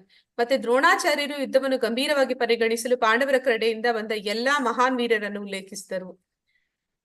ಅಂದ್ರೆ ಅಲ್ಲಿ ಯಾರೆಲ್ಲ ಪಾಂಡವರ ಕಡೆಯಿಂದ ಬಂದಿದ್ದಾರೆ ಯುದ್ಧಕ್ಕೆ, ಸೇನಾವಲೋಕನ ಅಂದ್ರೆ ಅವನು ನೋಡ್ತಾ ಇದ್ದಾನೆ ಸೇನೆಯಲ್ಲಿ ಯಾರೆಲ್ಲ ಯುದ್ಧಕ್ಕೆ ಬಂದಿದ್ದಾರೆ ಅನ್ನುವಂಥದ್ದು. ಆ ರೀತಿ ಅವನು ಎಲ್ಲರ ಹೆಸರುಗಳನ್ನ ಹೇಳ್ತಾ ಇದ್ದಾನೆ. ಭೀಮ ಮತ್ತೆ ಅರ್ಜುನರೊಂದಿಗೆ ಯುದ್ಧದಲ್ಲಿ ಎಲ್ಲರೂ ಸಮಾನರು ಎಂದು ಹೇಳ್ತಾ ಇದ್ದಾರೆ. ಮತ್ತೆ ತನ್ನ ಕಡೆಯಿಂದ ಮಹಾನ್ ವೀರರ ಹೆಸರುಗಳನ್ನು ಹೇಳುವಾಗ ಅವನು ಮೊದಲು ಹಿರಿಯನಾದ ಭೀಷ್ಮರಿಗಿಂತ ಮುಂಚೆ ದ್ರೋಣಾಚಾರ್ಯರ ಹೆಸರನ್ನ ಉಲ್ಲೇಖಿಸಿದನು. ಯಾಕೆ ಯಾವ ರೀತಿ ಮಾಡ್ತಾನೆ ಅಂತಂದ್ರೆ, ಕ್ಷತ್ರಿಯನ ಹೆಸರು ಹೇಳೋದಕ್ಕೆ ಮೊದಲು ಬ್ರಾಹ್ಮಣನ ಹೆಸರು ಹೇಳ್ಬೇಕು ಅನ್ನುವಂಥದ್ದು. ಆ ರೀತಿ ಅವನು ಹೇಳ್ತಾನೆ. ಅಂದ್ರೆ ಮೊದಲಿಗೆ ದ್ರೋಣಾಚಾರ್ಯರು, ಕೃಪಾಚಾರ್ಯರು, ಅಶ್ವತ್ಥಾಮ ಅವರ ಹೆಸರುಗಳನ್ನ ಹೇಳಿದ ಮೇಲೆ ಅವನು ಭೀಷ್ಮಾಚಾರ್ಯರ ಹೆಸರನ್ನ ಹೇಳ್ತಾನೆ. ಅವರು ಕೃಪಾಚಾರ್ಯ ದ್ರೋಣಾಚಾರ್ಯರ ಸೋದರ ಮಾವ, ಅಂದ್ರೆ ಕೃಪಿ ದ್ರೋಣಾಚಾರ್ಯರ ಹೆಂಡತಿ, ಅವರ ಕೃಪಿಯ ಅಣ್ಣ ಕೃಪಾಚಾರ್ಯ, ಮತ್ತೆ ಅಶ್ವತ್ಥಾಮ ದ್ರೋಣಾಚಾರ್ಯರ ಮಗ. ಇವರ ಹೆಸರುಗಳನ್ನ ಮೊದಲು ಹೇಳ್ತಾನೆ. ಅವನು ಮಹಾರಥಿ ಎಲ್ಲದಿದ್ದರೂ ವಿಕರ್ಣನ ಅಂದ್ರೆ ದುರ್ಯೋಧನನ ಕಿರಿಯ ಸೋದರ ಹೆಸರನ್ನ ಹೇಳ್ತಾನೆ. ಅಂದ್ರೆ ವಿಕರ್ಣ ಬಂದು ಇಲ್ಲಿ ಕೌರವರ ಅಂದ್ರೆ ದುರ್ಯೋಧನನ ತಮ್ಮ, ಅವನ ಹೆಸರನ್ನ ಕೂಡ ಅವನು ಅಲ್ಲಿ ಉಲ್ಲೇಖಿಸ್ತಾನೆ. ಅಂದ್ರೆ ಅವನು ಮಹಾರಥನಲ್ಲ, ಅಂದ್ರೆ ಯುದ್ಧದಲ್ಲಿ ಅಷ್ಟು ನಿಪುಣನಲ್ಲ, ಆದ್ರೂ ಕೂಡ ಅವನ ಹೆಸರನ್ನ ಯಾಕೆ ಅವನು ಅಲ್ಲಿ ಹೇಳ್ತಾ ಇದ್ದಾನೆ ಅಂತಂದ್ರೆ, ದ್ರೌಪದಿಯ ವಸ್ತ್ರಾಪರಣ ಸಂದರ್ಭದಲ್ಲಿ ಏನಾಗುತ್ತೆ ಅಂತಂದ್ರೆ, ವಿಕರ್ಣ ಅವನು ಕೌರವರ ಪಕ್ಷದಿಂದ ದುರ್ಯೋಧನಾದಿಗಳ ಕಡೆಯಿಂದ ಅವನು ಅದನ್ನ ವಿರೋಧಿಸ್ತಾನೆ. ಅವನು ಹೇಳ್ತಾನೆ, ಇಲ್ಲಿ ಕುರುವಂಶದ ಸೊಸೆಯನ್ನ ಅವಮಾನ ಮಾಡ್ತಿರುವಂತದ್ದು ಸರಿ ಇಲ್ಲ ಅಂತ ಹೇಳಿ ಅವರಿಗೆ ವಿರೋಧವನ್ನ ತಿಳಿಯಪಡಿಸ್ತಾನೆ. ಅವನೇನ್ ಅನ್ಕೋತಾನೆ ಅಂದ್ರೆ, ಇಲ್ಲಿ ಹೇಗೆ ರಾವಣನ ತಮ್ಮ ವಿಭೀಷಣ ಯುದ್ಧದ ಸಂದರ್ಭದಲ್ಲಿ ಅವನು ರಾಮನ ಕಡೆ ಸೇರ್ಕೊಂಡ, ಅದೇ ರೀತಿ ಇಲ್ಲಿ ವಿಕರ್ಣ ಕೂಡ ಪಾಂಡವರ ಕಡೆ ಹೋಗಿ ಸೇರ್ಕೋಬಾರ್ದು ಅಂತ ಹೇಳಿ, ವಿಕರ್ಣ ಕೂಡ ನಮ್ಮ ಮಹಾರಥಿ, ಅವನು ಕೂಡ ಒಬ್ಬ ಮಹಾಯೋಧ, ನಮ್ಮ ಕಡೆ ಇದ್ದಾನೆ ಅನ್ನೋದನ್ನ ಅವನು ಹೇಳ್ತಾನೆ. ಅವನು ಹೇಳಿದನು, ನನ್ನ ಸಲುವಾಗಿ ನಮ್ಮ ಪ್ರಾಣವನ್ನು ತ್ಯಾಗ ಮಾಡಲು ಸಿದ್ಧರಾಗಿರುವ ಅನೇಕ ವೀರರು ಇದ್ದಾರೆ, ಅಂದ್ರೆ ತೆಕ್ತ ಜೀವಿತ ಅಂತ ಹೇಳ್ತಾನೆ. ಈ ಯುದ್ಧಕ್ಕೆ ಬಂದವರೆಲ್ಲರೂ ಕೂಡ ನಮ್ಮ ಕಡೆ ಇರುವಂತವರೆಲ್ಲ ನನಗೋಸ್ಕರ ಪ್ರಾಣ ಕೊಡೋದಕ್ಕೆ ಸಿದ್ಧ ಇದ್ದಾರೆ ಅಂತ. ಅವನು ತಿಳಿದಿರೇನೋ ಅಪಶಕುನದ ಮಾತನ್ನ ಹಾಡ್ತಾ ಇದ್ದಾನೆ. ನನ್ನ ಕಡೆ ಬಂದವರೆಲ್ಲ ಸಾಯ್ತಾರೆ ಅಂತ, ಅಂದ್ರೆ ನನಗೋಸ್ಕರ ಸಾಯೋದಕ್ಕೆ ಸಿದ್ಧರಿದ್ದಾರೆ. ಎಲ್ಲರೂ ಕೂಡ ಸತ್ರು ಅಂದ್ರೆ ಏನರ್ಥ? ಆ ಯುದ್ಧದಲ್ಲಿ ಅವರು ಸೋಲನ್ನಪ್ತಾರೆ ಅನ್ನುವಂಥದ್ದು. ಅದನ್ನ ಅವನು ಅಲ್ಲಿ ಹೇಳ್ತಾ ಇದ್ದಾನೆ.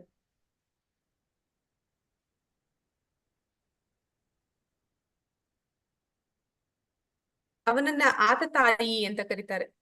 ಅಂದ್ರೆ ದುರ್ಯೋಧನ ಅವನೊಬ್ಬ ಆತತಾಯಿ ಅಂತಂದ್ರೆ ಅವನು ಆಕ್ರಮಣಕಾರ. ಏನ್ ಮಾಡ್ದ ಅವನು ಅಂತಂದ್ರೆ, ಅವನು ಪಾಂಡವರಿಗೆ ಅಂದ್ರೆ ವಿಶೇಷವಾಗಿ ಭೀಮನಿಗೆ ವಿಷವನ್ನ ಉಣಿಸ್ತಾನೆ ಮಗುವಾಗಿದ್ದಾಗ.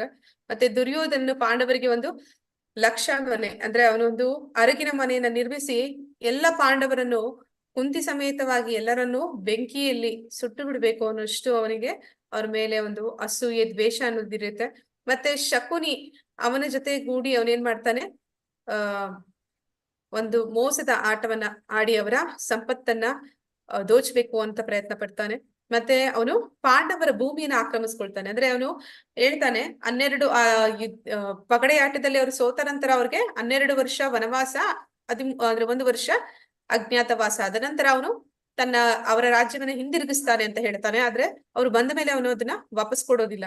ಮತ್ತೆ ಅಂತಿಮವಾಗಿ ಅವರು ದ್ರೌಪದಿಯನ್ನು ಕರೆದೊಯ್ದು ಒಮ್ಮೆ ದಾಳದ ಆಟದ ಸಮಯದಲ್ಲಿ ಮತ್ತು ಒಮ್ಮೆ ಜಯದ್ರಥ ಅವಳನ್ನು ಅಪಹರಿಸಲು ಪ್ರಯತ್ನಿಸ್ತಾರೆ. ಅಂದ್ರೆ ಪಾಂಡವರ ಹೆಂಡತಿಯಾದಂತಹ ದ್ರೌಪದಿಯನ್ನ ಅವರು ಅವಮಾನ ಪಡಿಸ್ತಾರೆ.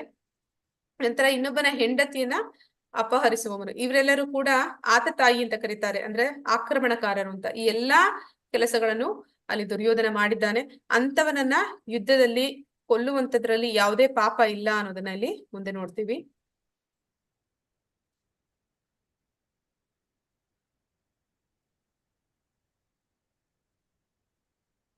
ಸಗೋಷಾದಾತ್ತ ರಾಷ್ಟ್ರಾಣಾಂ ಹೃದಯಾನಿ ವ್ಯಾದರಾಯಾತ್ ನಭಶ್ಚ ಪೃಥ್ವೀಂ ಚೈವ ತುಮುಲೋ ಅಭ್ಯನು ನಾದಯನ್. ಈ ಶಂಖಗಳ ನಾದದಿಂದ ತುಮುಲ ಉಂಟಾಯಿತು. ಭೂಮಿ ಮತ್ತು ಆಕಾಶಗಳಲ್ಲಿ ಪ್ರತಿಧ್ವನಿಯನ್ನು ಮಾಡುತ್ತಾ ಅದು ಕೌರವರ ಹೃದಯವನ್ನು ಚೂರು ಚೂರು ಮಾಡಿತು. ಅಂದ್ರೆ ಇಲ್ಲಿ 18 ಅಕ್ಷೋಹಿಣಿ ಸೈನ್ಯ ಸೇರಿದೆ. ಅಷ್ಟು ಜನರು ಯುದ್ಧಕ್ಕೆ ಸನ್ನದ್ಧರಾದಾಗ, ಯುದ್ಧ ನಡಿಬೇಕು ಅಂತಂದ್ರೆ ಹೇಗೆ ಅವ್ರಿಗೆ ಗೊತ್ತಾಗುತ್ತೆ ಯುದ್ಧ ಪ್ರಾರಂಭ ಆಗಿದೆ ಅಂತಂದ್ರೆ, ಅವರು ನಗಾರಿಗಳನ್ನು, ಶಂಖಗಳನ್ನ, ಬೇರಿಗಳನ್ನ ಅವರು ಬಾರಿಸ್ತಾರೆ.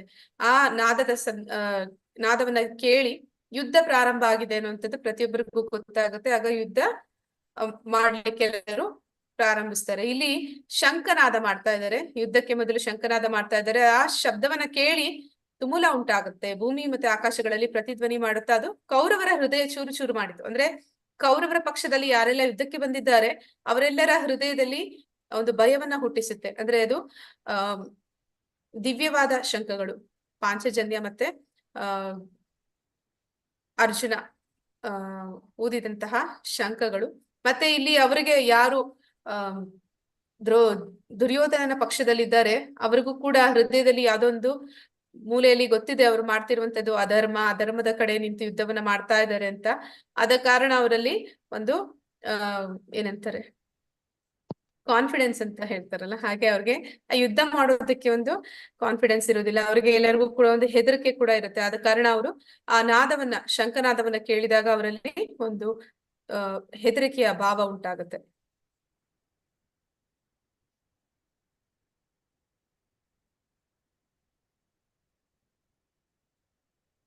ನಮ್ಮೆಲ್ಲರಿಗೂ ಗೊತ್ತು ಪಾಂಡವರು ಯುದ್ಧವನ್ನು ಗೆದ್ದರು.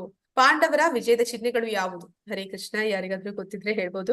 ಪಾಂಡವರು ಯುದ್ಧವನ್ನ ಗೆದ್ರು ಅನ್ನೋದು ನಮ್ಗೆ ಗೊತ್ತಿದೆ, ಆದ್ರೆ ಪಾಂಡವರು ಯುದ್ಧವನ್ನ ಗೆಲ್ತಾರೆ ಅನ್ನೋದಕ್ಕೆ ಯಾವ್ದೆಲ್ಲ ಚಿಹ್ನೆಗಳು ಇದ್ದವು ಅಂತ ಹೇಳ್ತೀರಾ? ಕಪಿಧ್ವಜ, ಕಪಿಧ್ವಜ, ಋಷಿಕೇಶ, ಆಂಜನೇಯ. ಋಷಿಕೇಶ, ಕಪಿಧ್ವಜ ಅವರ ಧ್ವಜದಲ್ಲಿ, ರಥದ ಧ್ವಜದಲ್ಲಿ ಹನುಮಂತನಿದ್ದಾನೆ. ಋಷಿಕೇಶ ಸ್ವತಃ ಕೃಷ್ಣನಿದ್ದಾನೆ ಅವನ ಜೊತೆಯಲ್ಲಿ. ಆಂಜನೇಯ. ನಂತರ ಹಾ ಪ್ರಭುಜಿ. ಕಪಿಧ್ವಜರಾತನ. ಮಾತಾಜಿ? ಮೋಕ್ಷದ ಏಕಾದಶಿ. ಈ ಯುದ್ಧ ಪ್ರಾರಂಭ ಆಗಿರುವಂತದ್ದು ಮೋಕ್ಷದ ಏಕಾದಶಿಯ ದಿನ. ನಂತರ ಓಕೆ, ನೋಡೋಣ. ಸಾಕ್ಷಾತ್ ಭಗವಂತನೇ ಇದ್ದಾನೆ.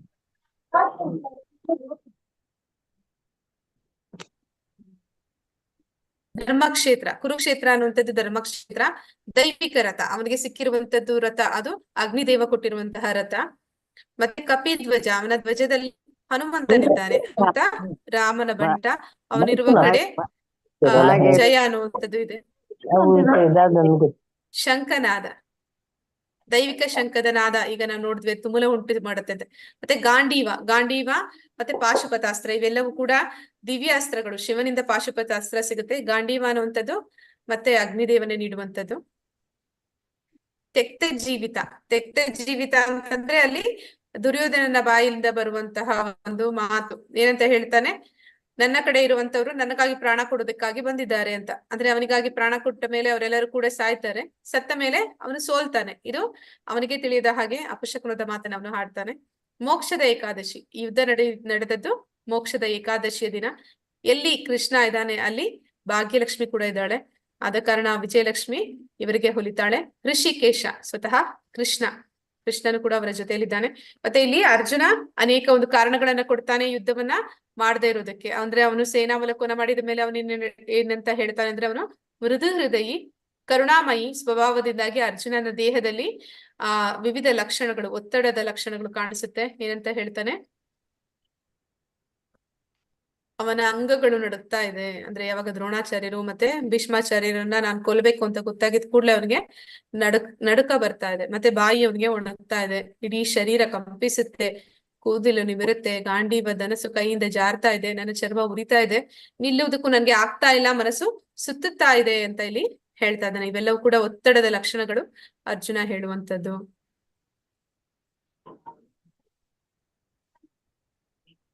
ಸಹಾನುಭೂತಿ, ಅವನಿಗೆ ಅವನ ಒಂದು ದಾಯಾದಿಗಳ ಮೇಲೆ ಮತ್ತೆ ಅಲ್ಲಿಗೆ ಬಂದಿರುವಂತಹ ಎಲ್ಲ ಸೈನಿಕರು ಯಾರಿದ್ದಾರೆ, 18 ಲಕ್ಷ ಅಕ್ಷೋಹಿಣಿ ಸೈನ್ಯ ಅದೇನು ಬಂದಿದೆ ಅಲ್ಲಿ, ಅಷ್ಟು ಜನರು ಕೂಡ ಸಾವನ್ನಪ್ತಾರೆ ಅನ್ನುವಂಥದ್ದು ಅವನಿಗೆ ಬೇಸರ ಆಗ್ತದೆ. ನಮಗೆ ವಿಜಯ ಸಿಗ್ಬೇಕು, ನಮಗೆ ರಾಜ್ಯ ಸಿಗ್ಬೇಕು ಅನ್ನೋ ಒಂದು ಕಾರಣಕ್ಕೆ ಇಷ್ಟೆಲ್ಲ ಜನರ ಒಂದು ಬಲಿ ಆಗ್ಬೇಕಾ ಅಂತ ಅವನು ನೋಡ್ತಾ ಇದ್ದಾನೆ. ಅವನಿಗೆ ಸಂತೋಷ ಇಲ್ಲ. ಹಾಗೊಂದ್ ವೇಳೆ ಈ ರಾಜ್ಯ ಗೆದ್ರು ಕೂಡ ಎಲ್ಲರೂ ಸತ್ತ ಮೇಲೆ ನನಗೆ ಈ ರಾಜ್ಯ ಸಿಕ್ಕಿದ್ರು ಕೂಡ ನಾವ್ ಯಾವ ಸಂತೋಷವನ್ನ ಅನುಭವಿಸೋದಕ್ಕಾಗತ್ತೆ? ನಮ್ಮ ಹತ್ರ ಯಾರು ಇರೋದಿಲ್ಲ, ಸಂಬಂಧಿಕರೇ ಇರೋದಿಲ್ಲ. ಯುದ್ಧಕ್ಕೆ ಬಂದಿರೋರೆಲ್ಲರೂ ಕೂಡ ಅವರ ದಾಯಾದಿಗಳು, ಅವರ ಸ್ನೇಹಿತರು, ಅವರು ಬಂಧು ಬಾಂಧವರು, ಅವರೆಲ್ಲರೂ ಸತ್ತೋದ್ಮೇಲೆ ಆ ಸಂತೋಷವನ್ನ ಯಾರ ಜೊತೆ ಹಂಚ್ಕೊಳ್ತಾನೆ ಅಂತ ಯೋಚನೆ ಮಾಡ್ತಾ ಇದ್ದಾನೆ. ಅವನ ಗುರುಗಳನ್ನ, ಅವನ ತಾತ ಪಿತಾಮಹರನ್ನ ಕೊಲ್ಲೋದ್ರಿಂದ ಅವನಿಗೆ ಪಾಪನೇ ಇರುತ್ತೆ ಅನ್ನೋದವನು ಮನಸ್ಥಿತಿ. ಮತ್ತೆ ಕುಟುಂಬ ಸಂಪ್ರದಾಯಗಳು ನಾಶ ಆಗುತ್ತೆ ಅಂತ ಹೇಳ್ತಾನೆ. ಅಂದ್ರೆ ಏನಂತ ಹೇಳ್ತಾರೆ, ಇಲ್ಲಿ ಅನೇಕ ಜನ ಯೋಧರು ಬಂದಿದ್ದಾರೆ, ವೀರರು ಬಂದಿದ್ದಾರೆ, ಅವರೆಲ್ಲರೂ ಕೂಡ ಸಾವನ್ನಪ್ಪಿದ್ರೆ ಏನಾಗುತ್ತೆ, ಅವರ ಮನೆಯಲ್ಲಿ ಹಿರಿಯರು ಇರ್ತಾರೆ, ಅವರ ಮನೆಯಲ್ಲಿ ಹೆಂಡತಿ ಮಕ್ಕಳು ಇರ್ತಾರೆ, ಅವರ ಪೋಷಣೆ ಮಾಡೋದಕ್ಕೆ ಯಾರು ಇರೋದಿಲ್ಲ. ಆಗ ಏನಾಗುತ್ತೆ, ಅವರ ರಕ್ಷಣೆ ಮಾಡೋದಕ್ಕೆ ಯಾರು ಇಲ್ದಿರಾ ಆ ಹೆಣ್ಣು ಮಕ್ಕಳು ಅವರು ದಾರಿ ತಪ್ತಾರೆ. ಮತ್ತೆ ಬೇಡದ ಸಂತಾನ, ಅದು ಬೇಡದ ಪ್ರಜೆಗಳು ಅವರು ಹುಟ್ಕೋತಾರೆ. ಇದರಿಂದ ವರ್ಣ ಸಂಕರ ಆಗುತ್ತೆ, ಕುಟುಂಬ ಸಂಪ್ರದಾಯಗಳ ನಾಶ ಆಗುತ್ತೆ. ಆದ ಕಾರಣ ಯುದ್ಧ ಬೇಡ ಅಂತ ಇಲ್ಲಿ ಹೇಳ್ತಾನೆ. ಮತ್ತೆ ನಿರ್ಣಯವಿಲ್ಲ. ಅವನು ಹೇಳ್ತಾ ಇದ್ದಾನೆ, ನನಗೆ ಈ ಯುದ್ಧ ಮಾಡ್ಬೇಕು ಮಾಡಬಾರ್ದು ನನ್ಗೆ ಅರ್ಥ ಆಗ್ತಾ ಇಲ್ಲ, ನಾನು ಯಾವುದೇ ಒಂದು ನಿರ್ಧಾರ ಮಾಡೋದಕ್ಕೆ ನನ್ನಿಂದ ಆಗ್ತಾ ಇಲ್ಲ ಅಂತ ಅಲ್ಲಿ ತಿಳಿಸ್ತಾನೆ. ಅರ್ಜುನ ಉವಾಚ ದೃಷ್ಟೇಮಾಂ ಸ್ವಜನಂ ಕೃಷ್ಣ ಯುಯುತ್ಸುಂ ಸಮುಪಸ್ಥಿತಂ ಸೀದಂತಿ ಮಮ ಗಾತ್ರಾಣಿ ಮುಖಂ ಚ ಪರಿಶುಷ್ಯತಿ. ಅರ್ಜುನನು ಹೇಳಿದನು, ಕೃಷ್ಣ, ಯುದ್ಧಾಭಿಲಾಷೆಯಿಂದ ಇಲ್ಲಿ ಸಮಾವೇಶಗೊಂಡಿರುವ ನನ್ನ ನೆಂಟರಿಷ್ಟರನ್ನು ನೋಡಿ ನನ್ನ ಅವಯವಗಳು ಕಂಪಿಸುತ್ತಿವೆ, ಮತ್ತೆ ಬಾಯಿ ಮುಳುಗುತ್ತಿದೆ. ಅವನು ಹೇಳ್ತಾ ಇದ್ದಾನೆ, ಇಲ್ಲಿ ಯುದ್ಧ ಮಾಡೋದಕ್ಕೆ ನನ್ನ ದಾಯಾದಿಗಳು ಇಷ್ಟಪಟ್ಟು ಬಂದಿದ್ದಾರೆ, ಆದ್ರೆ ನನಗೆ ಅವರ ಮೇಲೆ ಯುದ್ಧ ಮಾಡೋದಕ್ಕೆ ಇಷ್ಟ ಆಗ್ತಾ ಇಲ್ಲ. ಅವರನ್ನೆಲ್ಲ ಕೊಂದು ರಾಜ್ಯವನ್ನ ಪಡ್ಕೊಂಡು ಯಾವುದೇ ಸಂತೋಷ ಆಗ್ಲಿ, ಯಾವುದೇ ಒಂದು ಸುಖ ಆಗ್ಲಿ ನನಗೆ ಬೇಕಾಗಿಲ್ಲ. ಅದನ್ನ ನೆನೆಸ್ಕೊಂಡ್ರು ಕೂಡ ನನ್ನ ದೇಹ ಕಂಪಿಸ್ತಾ ಇದೆ, ನನ್ನ ಬಾಯಿ ಉಣುಕ್ತಾ ಇದೆ, ನಾನು ಒತ್ತಡದಲ್ಲಿದ್ದೀನಿ, ನನಗೆ ಇವರನ್ನೆಲ್ಲ ಕೊಂದು ಏನನ್ನು ಪಡ್ಕೋಬೇಕಾಗಿಲ್ಲ ಅಂತ ಅಲ್ಲಿ ಹೇಳ್ತಾ ಇದ್ದಾನೆ.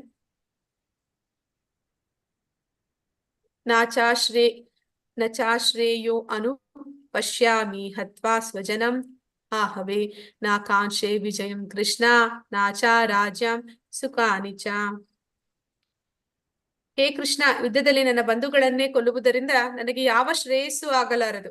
ಅನಂತರವೂ ನಾನು ಯಾವುದೇ ವಿಜಯವನ್ನಾಗಲಿ, ರಾಜ್ಯವನ್ನಾಗಲಿ, ಸುಖವನ್ನಾಗಲಿ ಬಯಸಲಾರೆ. ಅಂದ್ರೆ ಇವರೆಲ್ಲರೂ ಕೂಡ ನನ್ನ ಬಂಧುಗಳು, ಬಾಂಧವರು, ನನ್ನ ಸ್ನೇಹಿತರು, ನನ್ನ ಎಲ್ಲ ದಾಯಾದಿಗಳು. ಇವರನ್ನೆಲ್ಲ ಕೊಂದ ಮೇಲೆ ನನಗೆ ಆ ಯುದ್ಧದಲ್ಲಿ ನಾನು ಗೆದ್ರು ಕೂಡ, ಆ ಜಯ ಅನ್ನುವಂಥದ್ದು ನನಗೆ ಸಿಕ್ಕಿದ್ರು ಕೂಡ, ರಾಜ್ಯವನ್ನು ನಾ ಪಡ್ಕೊಂಡ್ರು ಕೂಡ ನನಗೆ ಯಾವುದೇ ಸುಖ ಅನ್ನೋದು ಉಳಿಯೋದಿಲ್ಲ. ನಾನು ಸಂತೋಷವನ್ನೇ ಯಾರ ಜೊತೆ ಹಂಚ್ಕೊಳ್ಳಿ, ಎಲ್ಲರೂ ಸತ್ತೋಗ್ತಾರೆ ಯುದ್ಧದಲ್ಲಿ. ಹಾಗಾಗಿ ನನ್ಗೆ ಯುದ್ಧ ಬೇಡ ಅಂತಲ್ಲಿ ಹೇಳ್ತಾ ಇದ್ದಾನೆ. ಪಾಪಂ ಏವಾಶ್ರಯೇದ್ ಅಸ್ಮಾನ್ ಅತ್ವೈತಾನ್ ಆತತಾಯಿನಃ ತಸ್ಮಾನ್ ನಾರ್ಹವ ವಯಂ ಹಂತುಂ ದಾತರಾಷ್ಟ್ರಾನ್ ಸ ಬಾಂಧವಾನ್ ಸ್ವಜನಂ ಹಿ ಕಥಂ ಹತ್ವಾ ಸುಖೀನಾ ಸಾಮ್ಯ ಮಾಧವ. ಇಂತಹ ಆಕ್ರಮಣಕಾರರನ್ನು ಕೊಂದರೆ ನನಗೆ ಪಾಪವೇ ಘಟಿಸುತ್ತದೆ. ಆದ್ದರಿಂದ ಧೃತರಾಷ್ಟ್ರನ ಮಕ್ಕಳನ್ನು, ನಮ್ಮ ಸ್ನೇಹಿತರನ್ನು ನಾವು ಕೊಲ್ಲುವುದು ಸರಿಯಲ್ಲ. ಭಾಗ್ಯ ದೇವತೆಯ ಪತಿಯಾದ ಮಾಧವನೇ ನಮ್ಮ ಬಂಧುಗಳನ್ನೇ ಕೊಂದು ನಾವು ಏನನ್ನು ಪಡೆಯುತ್ತೇವೆ? ನಾವು ಸುಖವಾಗಿರಲು ಹೇಗೆ ಸಾಧ್ಯ? ಅಂದ್ರೆ ಅವ್ನು ಹೇಳ್ತಾ ಇದ್ದಾನೆ, ಇವರು ಆಕ್ರಮಣಕಾರರು, ಅಂದ್ರೆ ಆತತಾಯಿಗಳು. ನಾವು ನೋಡಿದ್ವಿ ಹೇಗೆ ಅವರು ಹೆಜ್ಜೆ ಹೆಜ್ಜೆಗೂ ಪಾಂಡವರನ್ನ ನಿರ್ನಾಮ ಮಾಡುವಂತಹ ಪ್ರಯತ್ನ ಮಾಡ್ತಾ ಇರ್ತಾರಂತ. ಅಂತವರು ಪಾಪಿಗಳು. ಅವರನ್ನ ನಾನು ಕೊಂದ್ರೆ ನನಗೆ ಇನ್ನೂ ಜಾಸ್ತಿ ಪಾಪ ಬರುತ್ತೆ. ಆದ ಕಾರಣ ನಾನು ಅವ್ರನ್ನ ಕೊಲ್ಲೋದಿಲ್ಲ. ಧೃತರಾಷ್ಟ್ರದ ಮಕ್ಕಳು ಅಂದ್ರೆ ಈ ದುರ್ಯೋಧನಾದಿಗಳು ಮತ್ತೆ ಸ್ನೇಹಿತರು, ಅವರನ್ನ ಕೊಲ್ಲೋದು ಅದು ಸರಿಯಲ್ಲ ಅಂತ ಇಲ್ಲಿ ಹೇಳ್ತಾ ಇದ್ದಾನೆ. ಮತ್ತೆ ಇಲ್ಲಿ ಹೇಳ್ತಾ ಇದ್ದಾನೆ, ಮಾಧವನ ಪತಿ ಅಂದ್ರೆ ಭಾಗ್ಯದೇವತೆಯ ಪತಿಯಾದ ಮಾಧವ ಅಂತ ಕರೀತಾ ಇದ್ದಾನೆ. ಬಂಧುಗಳನ್ನೇ ಕೊಂದು ನಾವು ಏನನ್ನು ಪಡೆಯುತ್ತೀವಿ? ಅಂದ್ರೆ ನೀನು ತುಂಬಾ ಮೃದು ಹೃದಯಿ, ಎಲ್ಲರನ್ನು ಕೂಡ ಸಂರಕ್ಷಿಸುವಂತವ್ರು. ಈಗ ನನ್ನನ್ನ ಕೊಲ್ಲು ಅಂತ ನೀನ್ ಹೇಳ್ತೀಯಾ? ಈ ರೀತಿ ನಾನು ನನ್ನವರನ್ನೇ ಕೊಂದು ಏನ್ ಸುಖವನ್ನ ಪಡೀಲಿಕ್ಕೆ ಸಾಧ್ಯ ಅಂತಲ್ಲಿ ಕೇಳ್ತಾ ಇದ್ದಾನೆ. ಕುಲಕ್ಷಯೇ ಪ್ರಣಶ್ಯಂತಿ ಕುಲ ಧರ್ಮಾಸನಾತನಃ ಧರ್ಮೇ ನಷ್ಟೇ ಕುಲಂ ಕೃಷ್ಣಂ ಅಧರ್ಮೋ ಅಭಿಭವತಿ ಉತ. ಕುಲಕ್ಷಯವಾದರೆ ಸನಾತನವಾದ ಕುಲಧರ್ಮವು ನಾಶವಾಗುತ್ತದೆ. ಧರ್ಮವು ನಾಶವಾದರೆ ಕುಟುಂಬದಲ್ಲಿ ಉಳಿದ ಭಾಗವು ಅಧರ್ಮದ ವಶವಾಗುತ್ತೆ. ಅಂದ್ರೆ ಇಲ್ಲಿ ಸನಾತನ ಧರ್ಮ ಅಂದ್ರೆ ಯಾರೆಲ್ಲ ಹಿರಿಯರು ಇರ್ತಾರೆ ಮನೆಗೆ, ಅವರು ಈ ಧರ್ಮ ಪಾಲನೆ ಅಂದ್ರೆ ವಂಶದಲ್ಲಿ ಏನೆಲ್ಲಾ ಒಂದು ಧರ್ಮವನ್ನ ಆಚರಣೆ ಮಾಡ್ಬೇಕು ಅನ್ನೋದನ್ನ ತಿಳಿದಿರ್ತಾರೆ. ಅವರೆಲ್ಲರೂ ಕೂಡ ಈಗ ಯುದ್ಧಕ್ಕೆ ಬಂದಿದ್ದಾರೆ. ಅವರೆಲ್ಲರೂ ಕೂಡ ನಾಶವಾದ್ರು ಅಂದ್ರೆ ಉಳಿದವರು ಏನಿದ್ದಾರೆ ಅವರಿಗೆ ಧರ್ಮದ ಮಾರ್ಗವನ್ನ ತೋರಿಸೋದಕ್ಕೆ ಯಾರು ಉಳಿಯೋದಿಲ್ಲ. ಅದರಿಂದ ಏನಾಗುತ್ತೆ? ಅಧರ್ಮ ಅನ್ನುವಂಥದ್ದು ಹೆಚ್ಚುತ್ತೆ. ಹೀಗೆ ಅಧರ್ಮವನ್ನು ಹೆಚ್ಚಿಸುವಂತಹ ಈ ಕುಲನಾಶ ಆಗುವಂತಹ ಒಂದು ಯುದ್ಧ ನನಗೆ ಬೇಡ ಅಂತ ಇಲ್ಲಿ ಹೇಳ್ತಾ ಇದ್ದಾನೆ. ನಾ ಚೈತದ್ ವಿದ್ಮಾ ಕರ್ತರನ್ನೋ ಗರಿಯೇ ಯದ್ವಾ ಜಯೇಮ ಯದಿವಾನೋ ಜಯೇಯಃ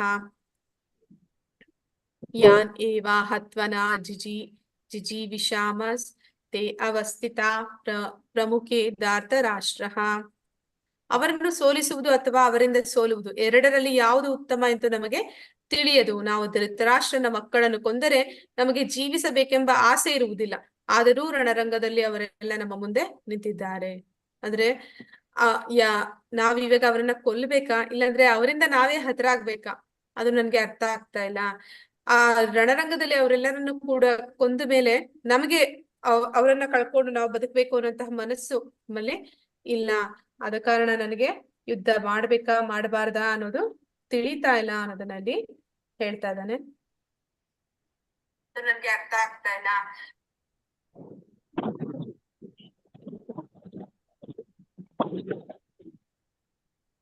ನೀವು ಯಾವುದಕ್ಕೆ ಸಂಬಂಧಿಸಬಹುದು?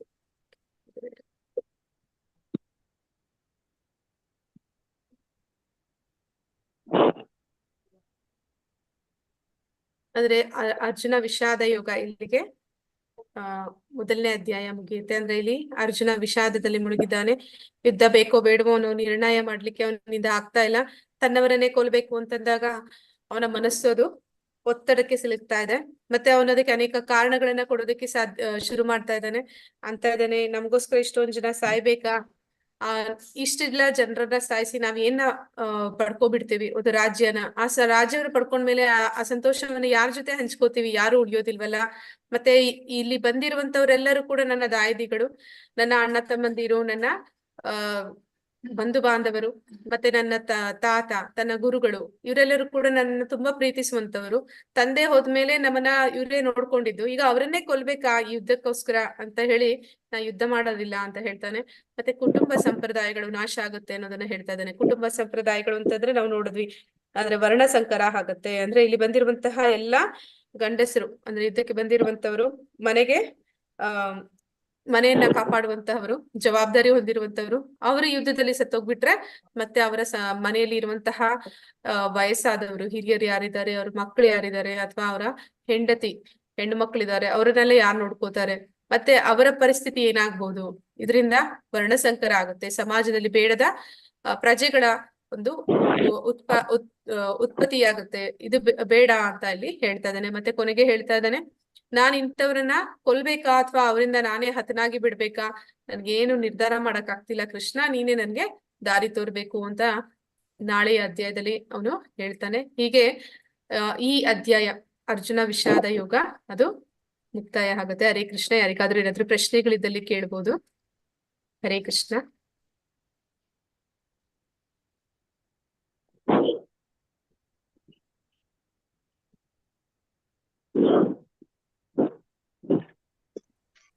ಮಾತಾಜಿ, ಒಂದು ಡೌಟ್ ಇತ್ತು. ಹೇಳಿ ಮಾತಾಜಿ. ಹಾ, ನಾವು ಬೇರೆ ಟೈಮಿಂಗ್ ಒಂದಿನ ಆಗಿಲ್ಲ ಅಂತಂದ್ರೆ ಬೇರೆ ಸ್ಕೆಡ್ಯೂಲ್ ಸ್ಲಾಟಿಗೆ ಜಾಯಿನ್ ಆಗ್ಬೋದಾ? ಆಗ್ಬೋದು ಮಾತಾಜಿ. ನೀವ್ ಇವಾಗ ಗ್ರೂಪ್ ಅಲ್ಲಿ ಇದ್ದೀರಲ್ಲ, ನಿಮ್ಗೆ ಎಲ್ಲಾ ಸಮಯದ್ದು ಲಿಂಕ್ ಗಳು ಕಳಿಸ್ತಾನೆ ಇರ್ತಾರೆ. ಅಂದ್ರೆ ಒಂದೇ ಗ್ರೂಪ್ ಅಲ್ಲಿ ಎಲ್ಲಾ ಸಮಯದ ಲಿಂಕ್ ಗಳು ಬರ್ತಾ ಇರುತ್ತೆ. ನೀವು ಯಾವ್ದಾದ್ರು ಒಂದು ಟೈಮಿಂಗ್ಸ್ ಮಿಸ್ ಮಾಡಿದ್ರೆ ಇನ್ನೊಂದು ಟೈಮಿಂಗ್ಸ್ ಅಲ್ಲಿ ಕೇಳ್ಬೋದು. ಈಗ ನೀವ್ ಇವಾಗ 7 o'clock ಮಿಸ್ ಮಾಡಿದ್ರಿ ಅಂದ್ರೆ 9 o'clock ಅಲ್ಲಿ ಮತ್ತೆ ಇನ್ನೊಂದ್ಸತಿ ಬರುತ್ತೆ. ಇನ್ನು ಮಾತಾಜಿ ಮಾಡ್ತಾ ಇದಾರೆ, ನೀವು ಕೇಳ್ಬೋದು, ಅಲ್ಲಿ ಕೇಳ್ಬೋದು. ಸರಿ ಸರಿ. ಅದೇ ಡೌಟ್ ಇತ್ತು. ಮತ್ತೆ ಬೆಳಿಗ್ಗೆ 6 ಗಂಟೆದಿತ್ತು, ಮತ್ತೆ 2:15 ಮಧ್ಯಾಹ್ನದಿತ್ತು. ಈಗ 7 ಗಂಟೆದು ಅಂದ್ರೆ 6:15, ಮತ್ತೆ 8:15 ಇನ್ನೊಂದು ಕ್ಲಾಸ್ ಸ್ಟಾರ್ಟ್ ಆಗುತ್ತೆ. ಸರಿ ಸರಿ ಸರಿ. ಹರೇ ಕೃಷ್ಣ. ಮತ್ತೆ ಏನಾದ್ರು ಪ್ರಶ್ನೆಗಳಿದ್ರೆ ಕೇಳ್ಬೋದು.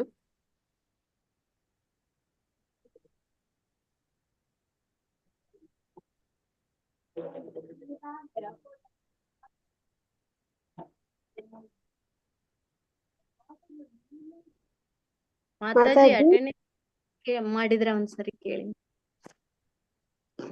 ದಯವಿಟ್ಟು ಎಲ್ಲರೂ ಅಟೆಂಡೆನ್ಸ್ ಲಿಂಕ್ ಫಿಲ್ ಮಾಡಿ. ಮಾತಾಜಿ ತುಂಬಾ ಜನ ಬಿಟ್ಬಿಟ್ರು ಅನ್ಸುತ್ತೆ, ಲೇಟ್ ಆಗೋಯ್ತು ಇವತ್ತು. ಯಾಕಂದ್ರೆ 2 ಇತ್ತು, ಅದು ಓರಿಯೆಂಟೇಶನ್ ಕ್ಲಾಸ್ ಇತ್ತು, ಮತ್ತೆ ಲೆವೆಲ್ 1 ಅಂದ್ರೆ ಮೊದಲನೇ ಅಧ್ಯಾಯ ಕೂಡ ಹೇಳ್ಬೇಕಾಗಿತ್ತು. ಮಾತಾಜಿ, ಎಲ್ಲರೂ ಹಾ ಮಾತಾಜಿ. ಇದು ಪ್ರಭುಪಾದ ಅವ್ರದ್ದು ಹೇಳಿದ್ರಲ್ವಾ, ಅವರು ಹಾ ಮಾತಾಜಿ. ಅವರು ತಂದೆ ಗೌರವ್ ದೇವ್ ಅಂತ ಏನೋ ಹೇಳಿದ್ರಿ, ಅವಾಗ ನನ್ಗೆ ಅರ್ಥ ಆಗ್ಲಿಲ್ಲ. ಮತ್ತೆ ತಾಯಿ, ಅವ್ರ ತಾಯಿ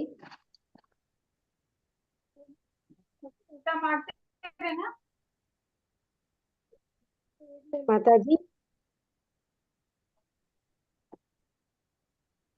ಮಾತಾಜಿ, ಇದು ಸ್ವಲ್ಪ ನೆಟ್ವರ್ಕ್ ಇಶ್ಯೂ ಇದೆ, 1 ನಿಮಿಷ ಬರ್ತಾರೆ. ಹರೇ ಕೃಷ್ಣ.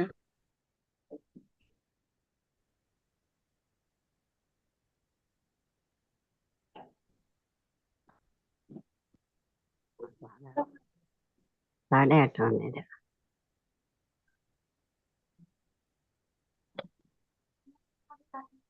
ಹರೇ ಕೃಷ್ಣ ಮಾತಾಜಿ, ಕೇಳಿಸ್ತಿದ್ಯಾ? ಹಾ, ಕೇಳಿಸಿದೆ ಮಾತಾಜಿ. ಪ್ರಶ್ನೆ ಮತ್ತೆ ಕೇಳಿ ಮಾತಾಜಿ. ಅವರು ತಂದೆ ವೈಷ್ಣವರಾಗಿದ್ರು. ಅವರು ಗೌರ್ ಮೋಹನ್ ಡೇ ಅಂತ ಅವ್ರ ಹೆಸರು. ಗೌರವ್ ಮೋಹನ್ ಡೇ. ಮೋಹನ್ ದೇವ್. ಹಾ, ಅವರು ಬಂಗಾಳದಲ್ಲಿದ್ರು. ತಾಯಿ ಮಾತಾಜಿ ತಾಯಿ ಅವರು ತಾಯಿ ರಜನಿ ದೇ. ರಜನಿ ದೇವ್. ಹಾ, ಹಾ.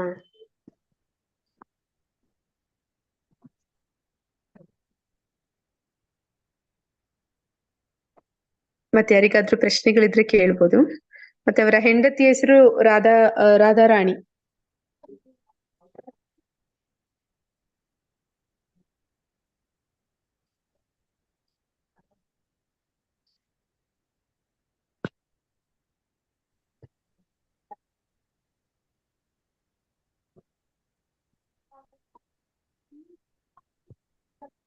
ಹರೇ ಕೃಷ್ಣ. ಹರೇ ಕೃಷ್ಣ ಮಾತಾಜಿ. ಹೇಳಿ ಪ್ರಭುಜಿ.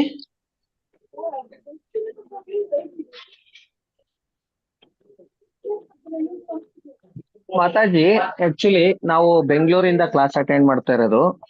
ಇದು ನಾನು 3rd ಟೈಮ್ ಅಟೆಂಡ್ ಮಾಡ್ತಾ ಇದ್ದೀನಿ ಮಾತಾಜಿ. ಹರಿ ಬೋಲ್ ಪ್ರಭುಜಿ.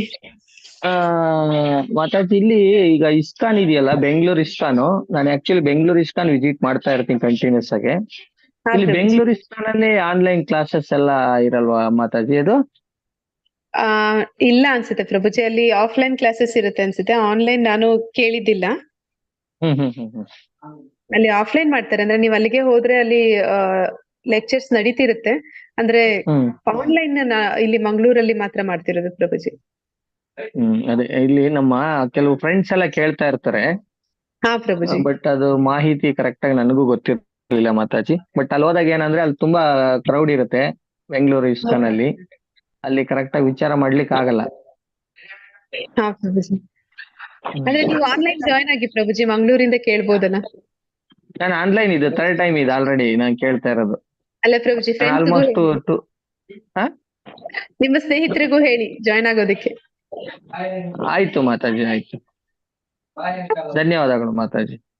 ಹರೇ ಕೃಷ್ಣ ಪ್ರಭು. ಹರೇ ಕೃಷ್ಣ. ಧನ್ಯವಾದಗಳು ಮಾತಾಜಿ. ಹರೇ ಕೃಷ್ಣ ಮಾತಾಜಿ. ಹಾಗಾದ್ರೆ ಇಲ್ಲಿಗೆ ಯಾರಿಗೂ ಪ್ರಶ್ನೆಗಳಿಲ್ಲ ಅಂದ್ರೆ ಕ್ಲೋಸ್ ಮಾಡೋಣ. ವಾಂಛಾ ಕಲ್ಪತರು ವಿಶ್ವ ಕೃಪಾ ಸಿಂಧುಭ್ಯ ಏವ ಚ ಪತಿತನಾಂ ಪಾವನೇಭ್ಯೋ ವೈಷ್ಣವೇಭ್ಯೋ ನಮೋ ನಮಃ. ಅನಂತ ಕೋಟಿ ವೈಷ್ಣವ ವೃಂದ ಕಿ ಜೈ. ನಾಮಾಚಾರಿ ಹರಿದಾಸ್ ಠಾಕೂರ್ ಕಿ ಜೈ. ಇಲ್ಲಿ ನೆರೆದಿರುವಂತಹ ಎಲ್ಲ ಭಕ್ತರಿಗೂ ಜೈ. ಹರೇ ಕೃಷ್ಣ. ಹರೇ ಕೃಷ್ಣ. ಹರೇ ಕೃಷ್ಣ.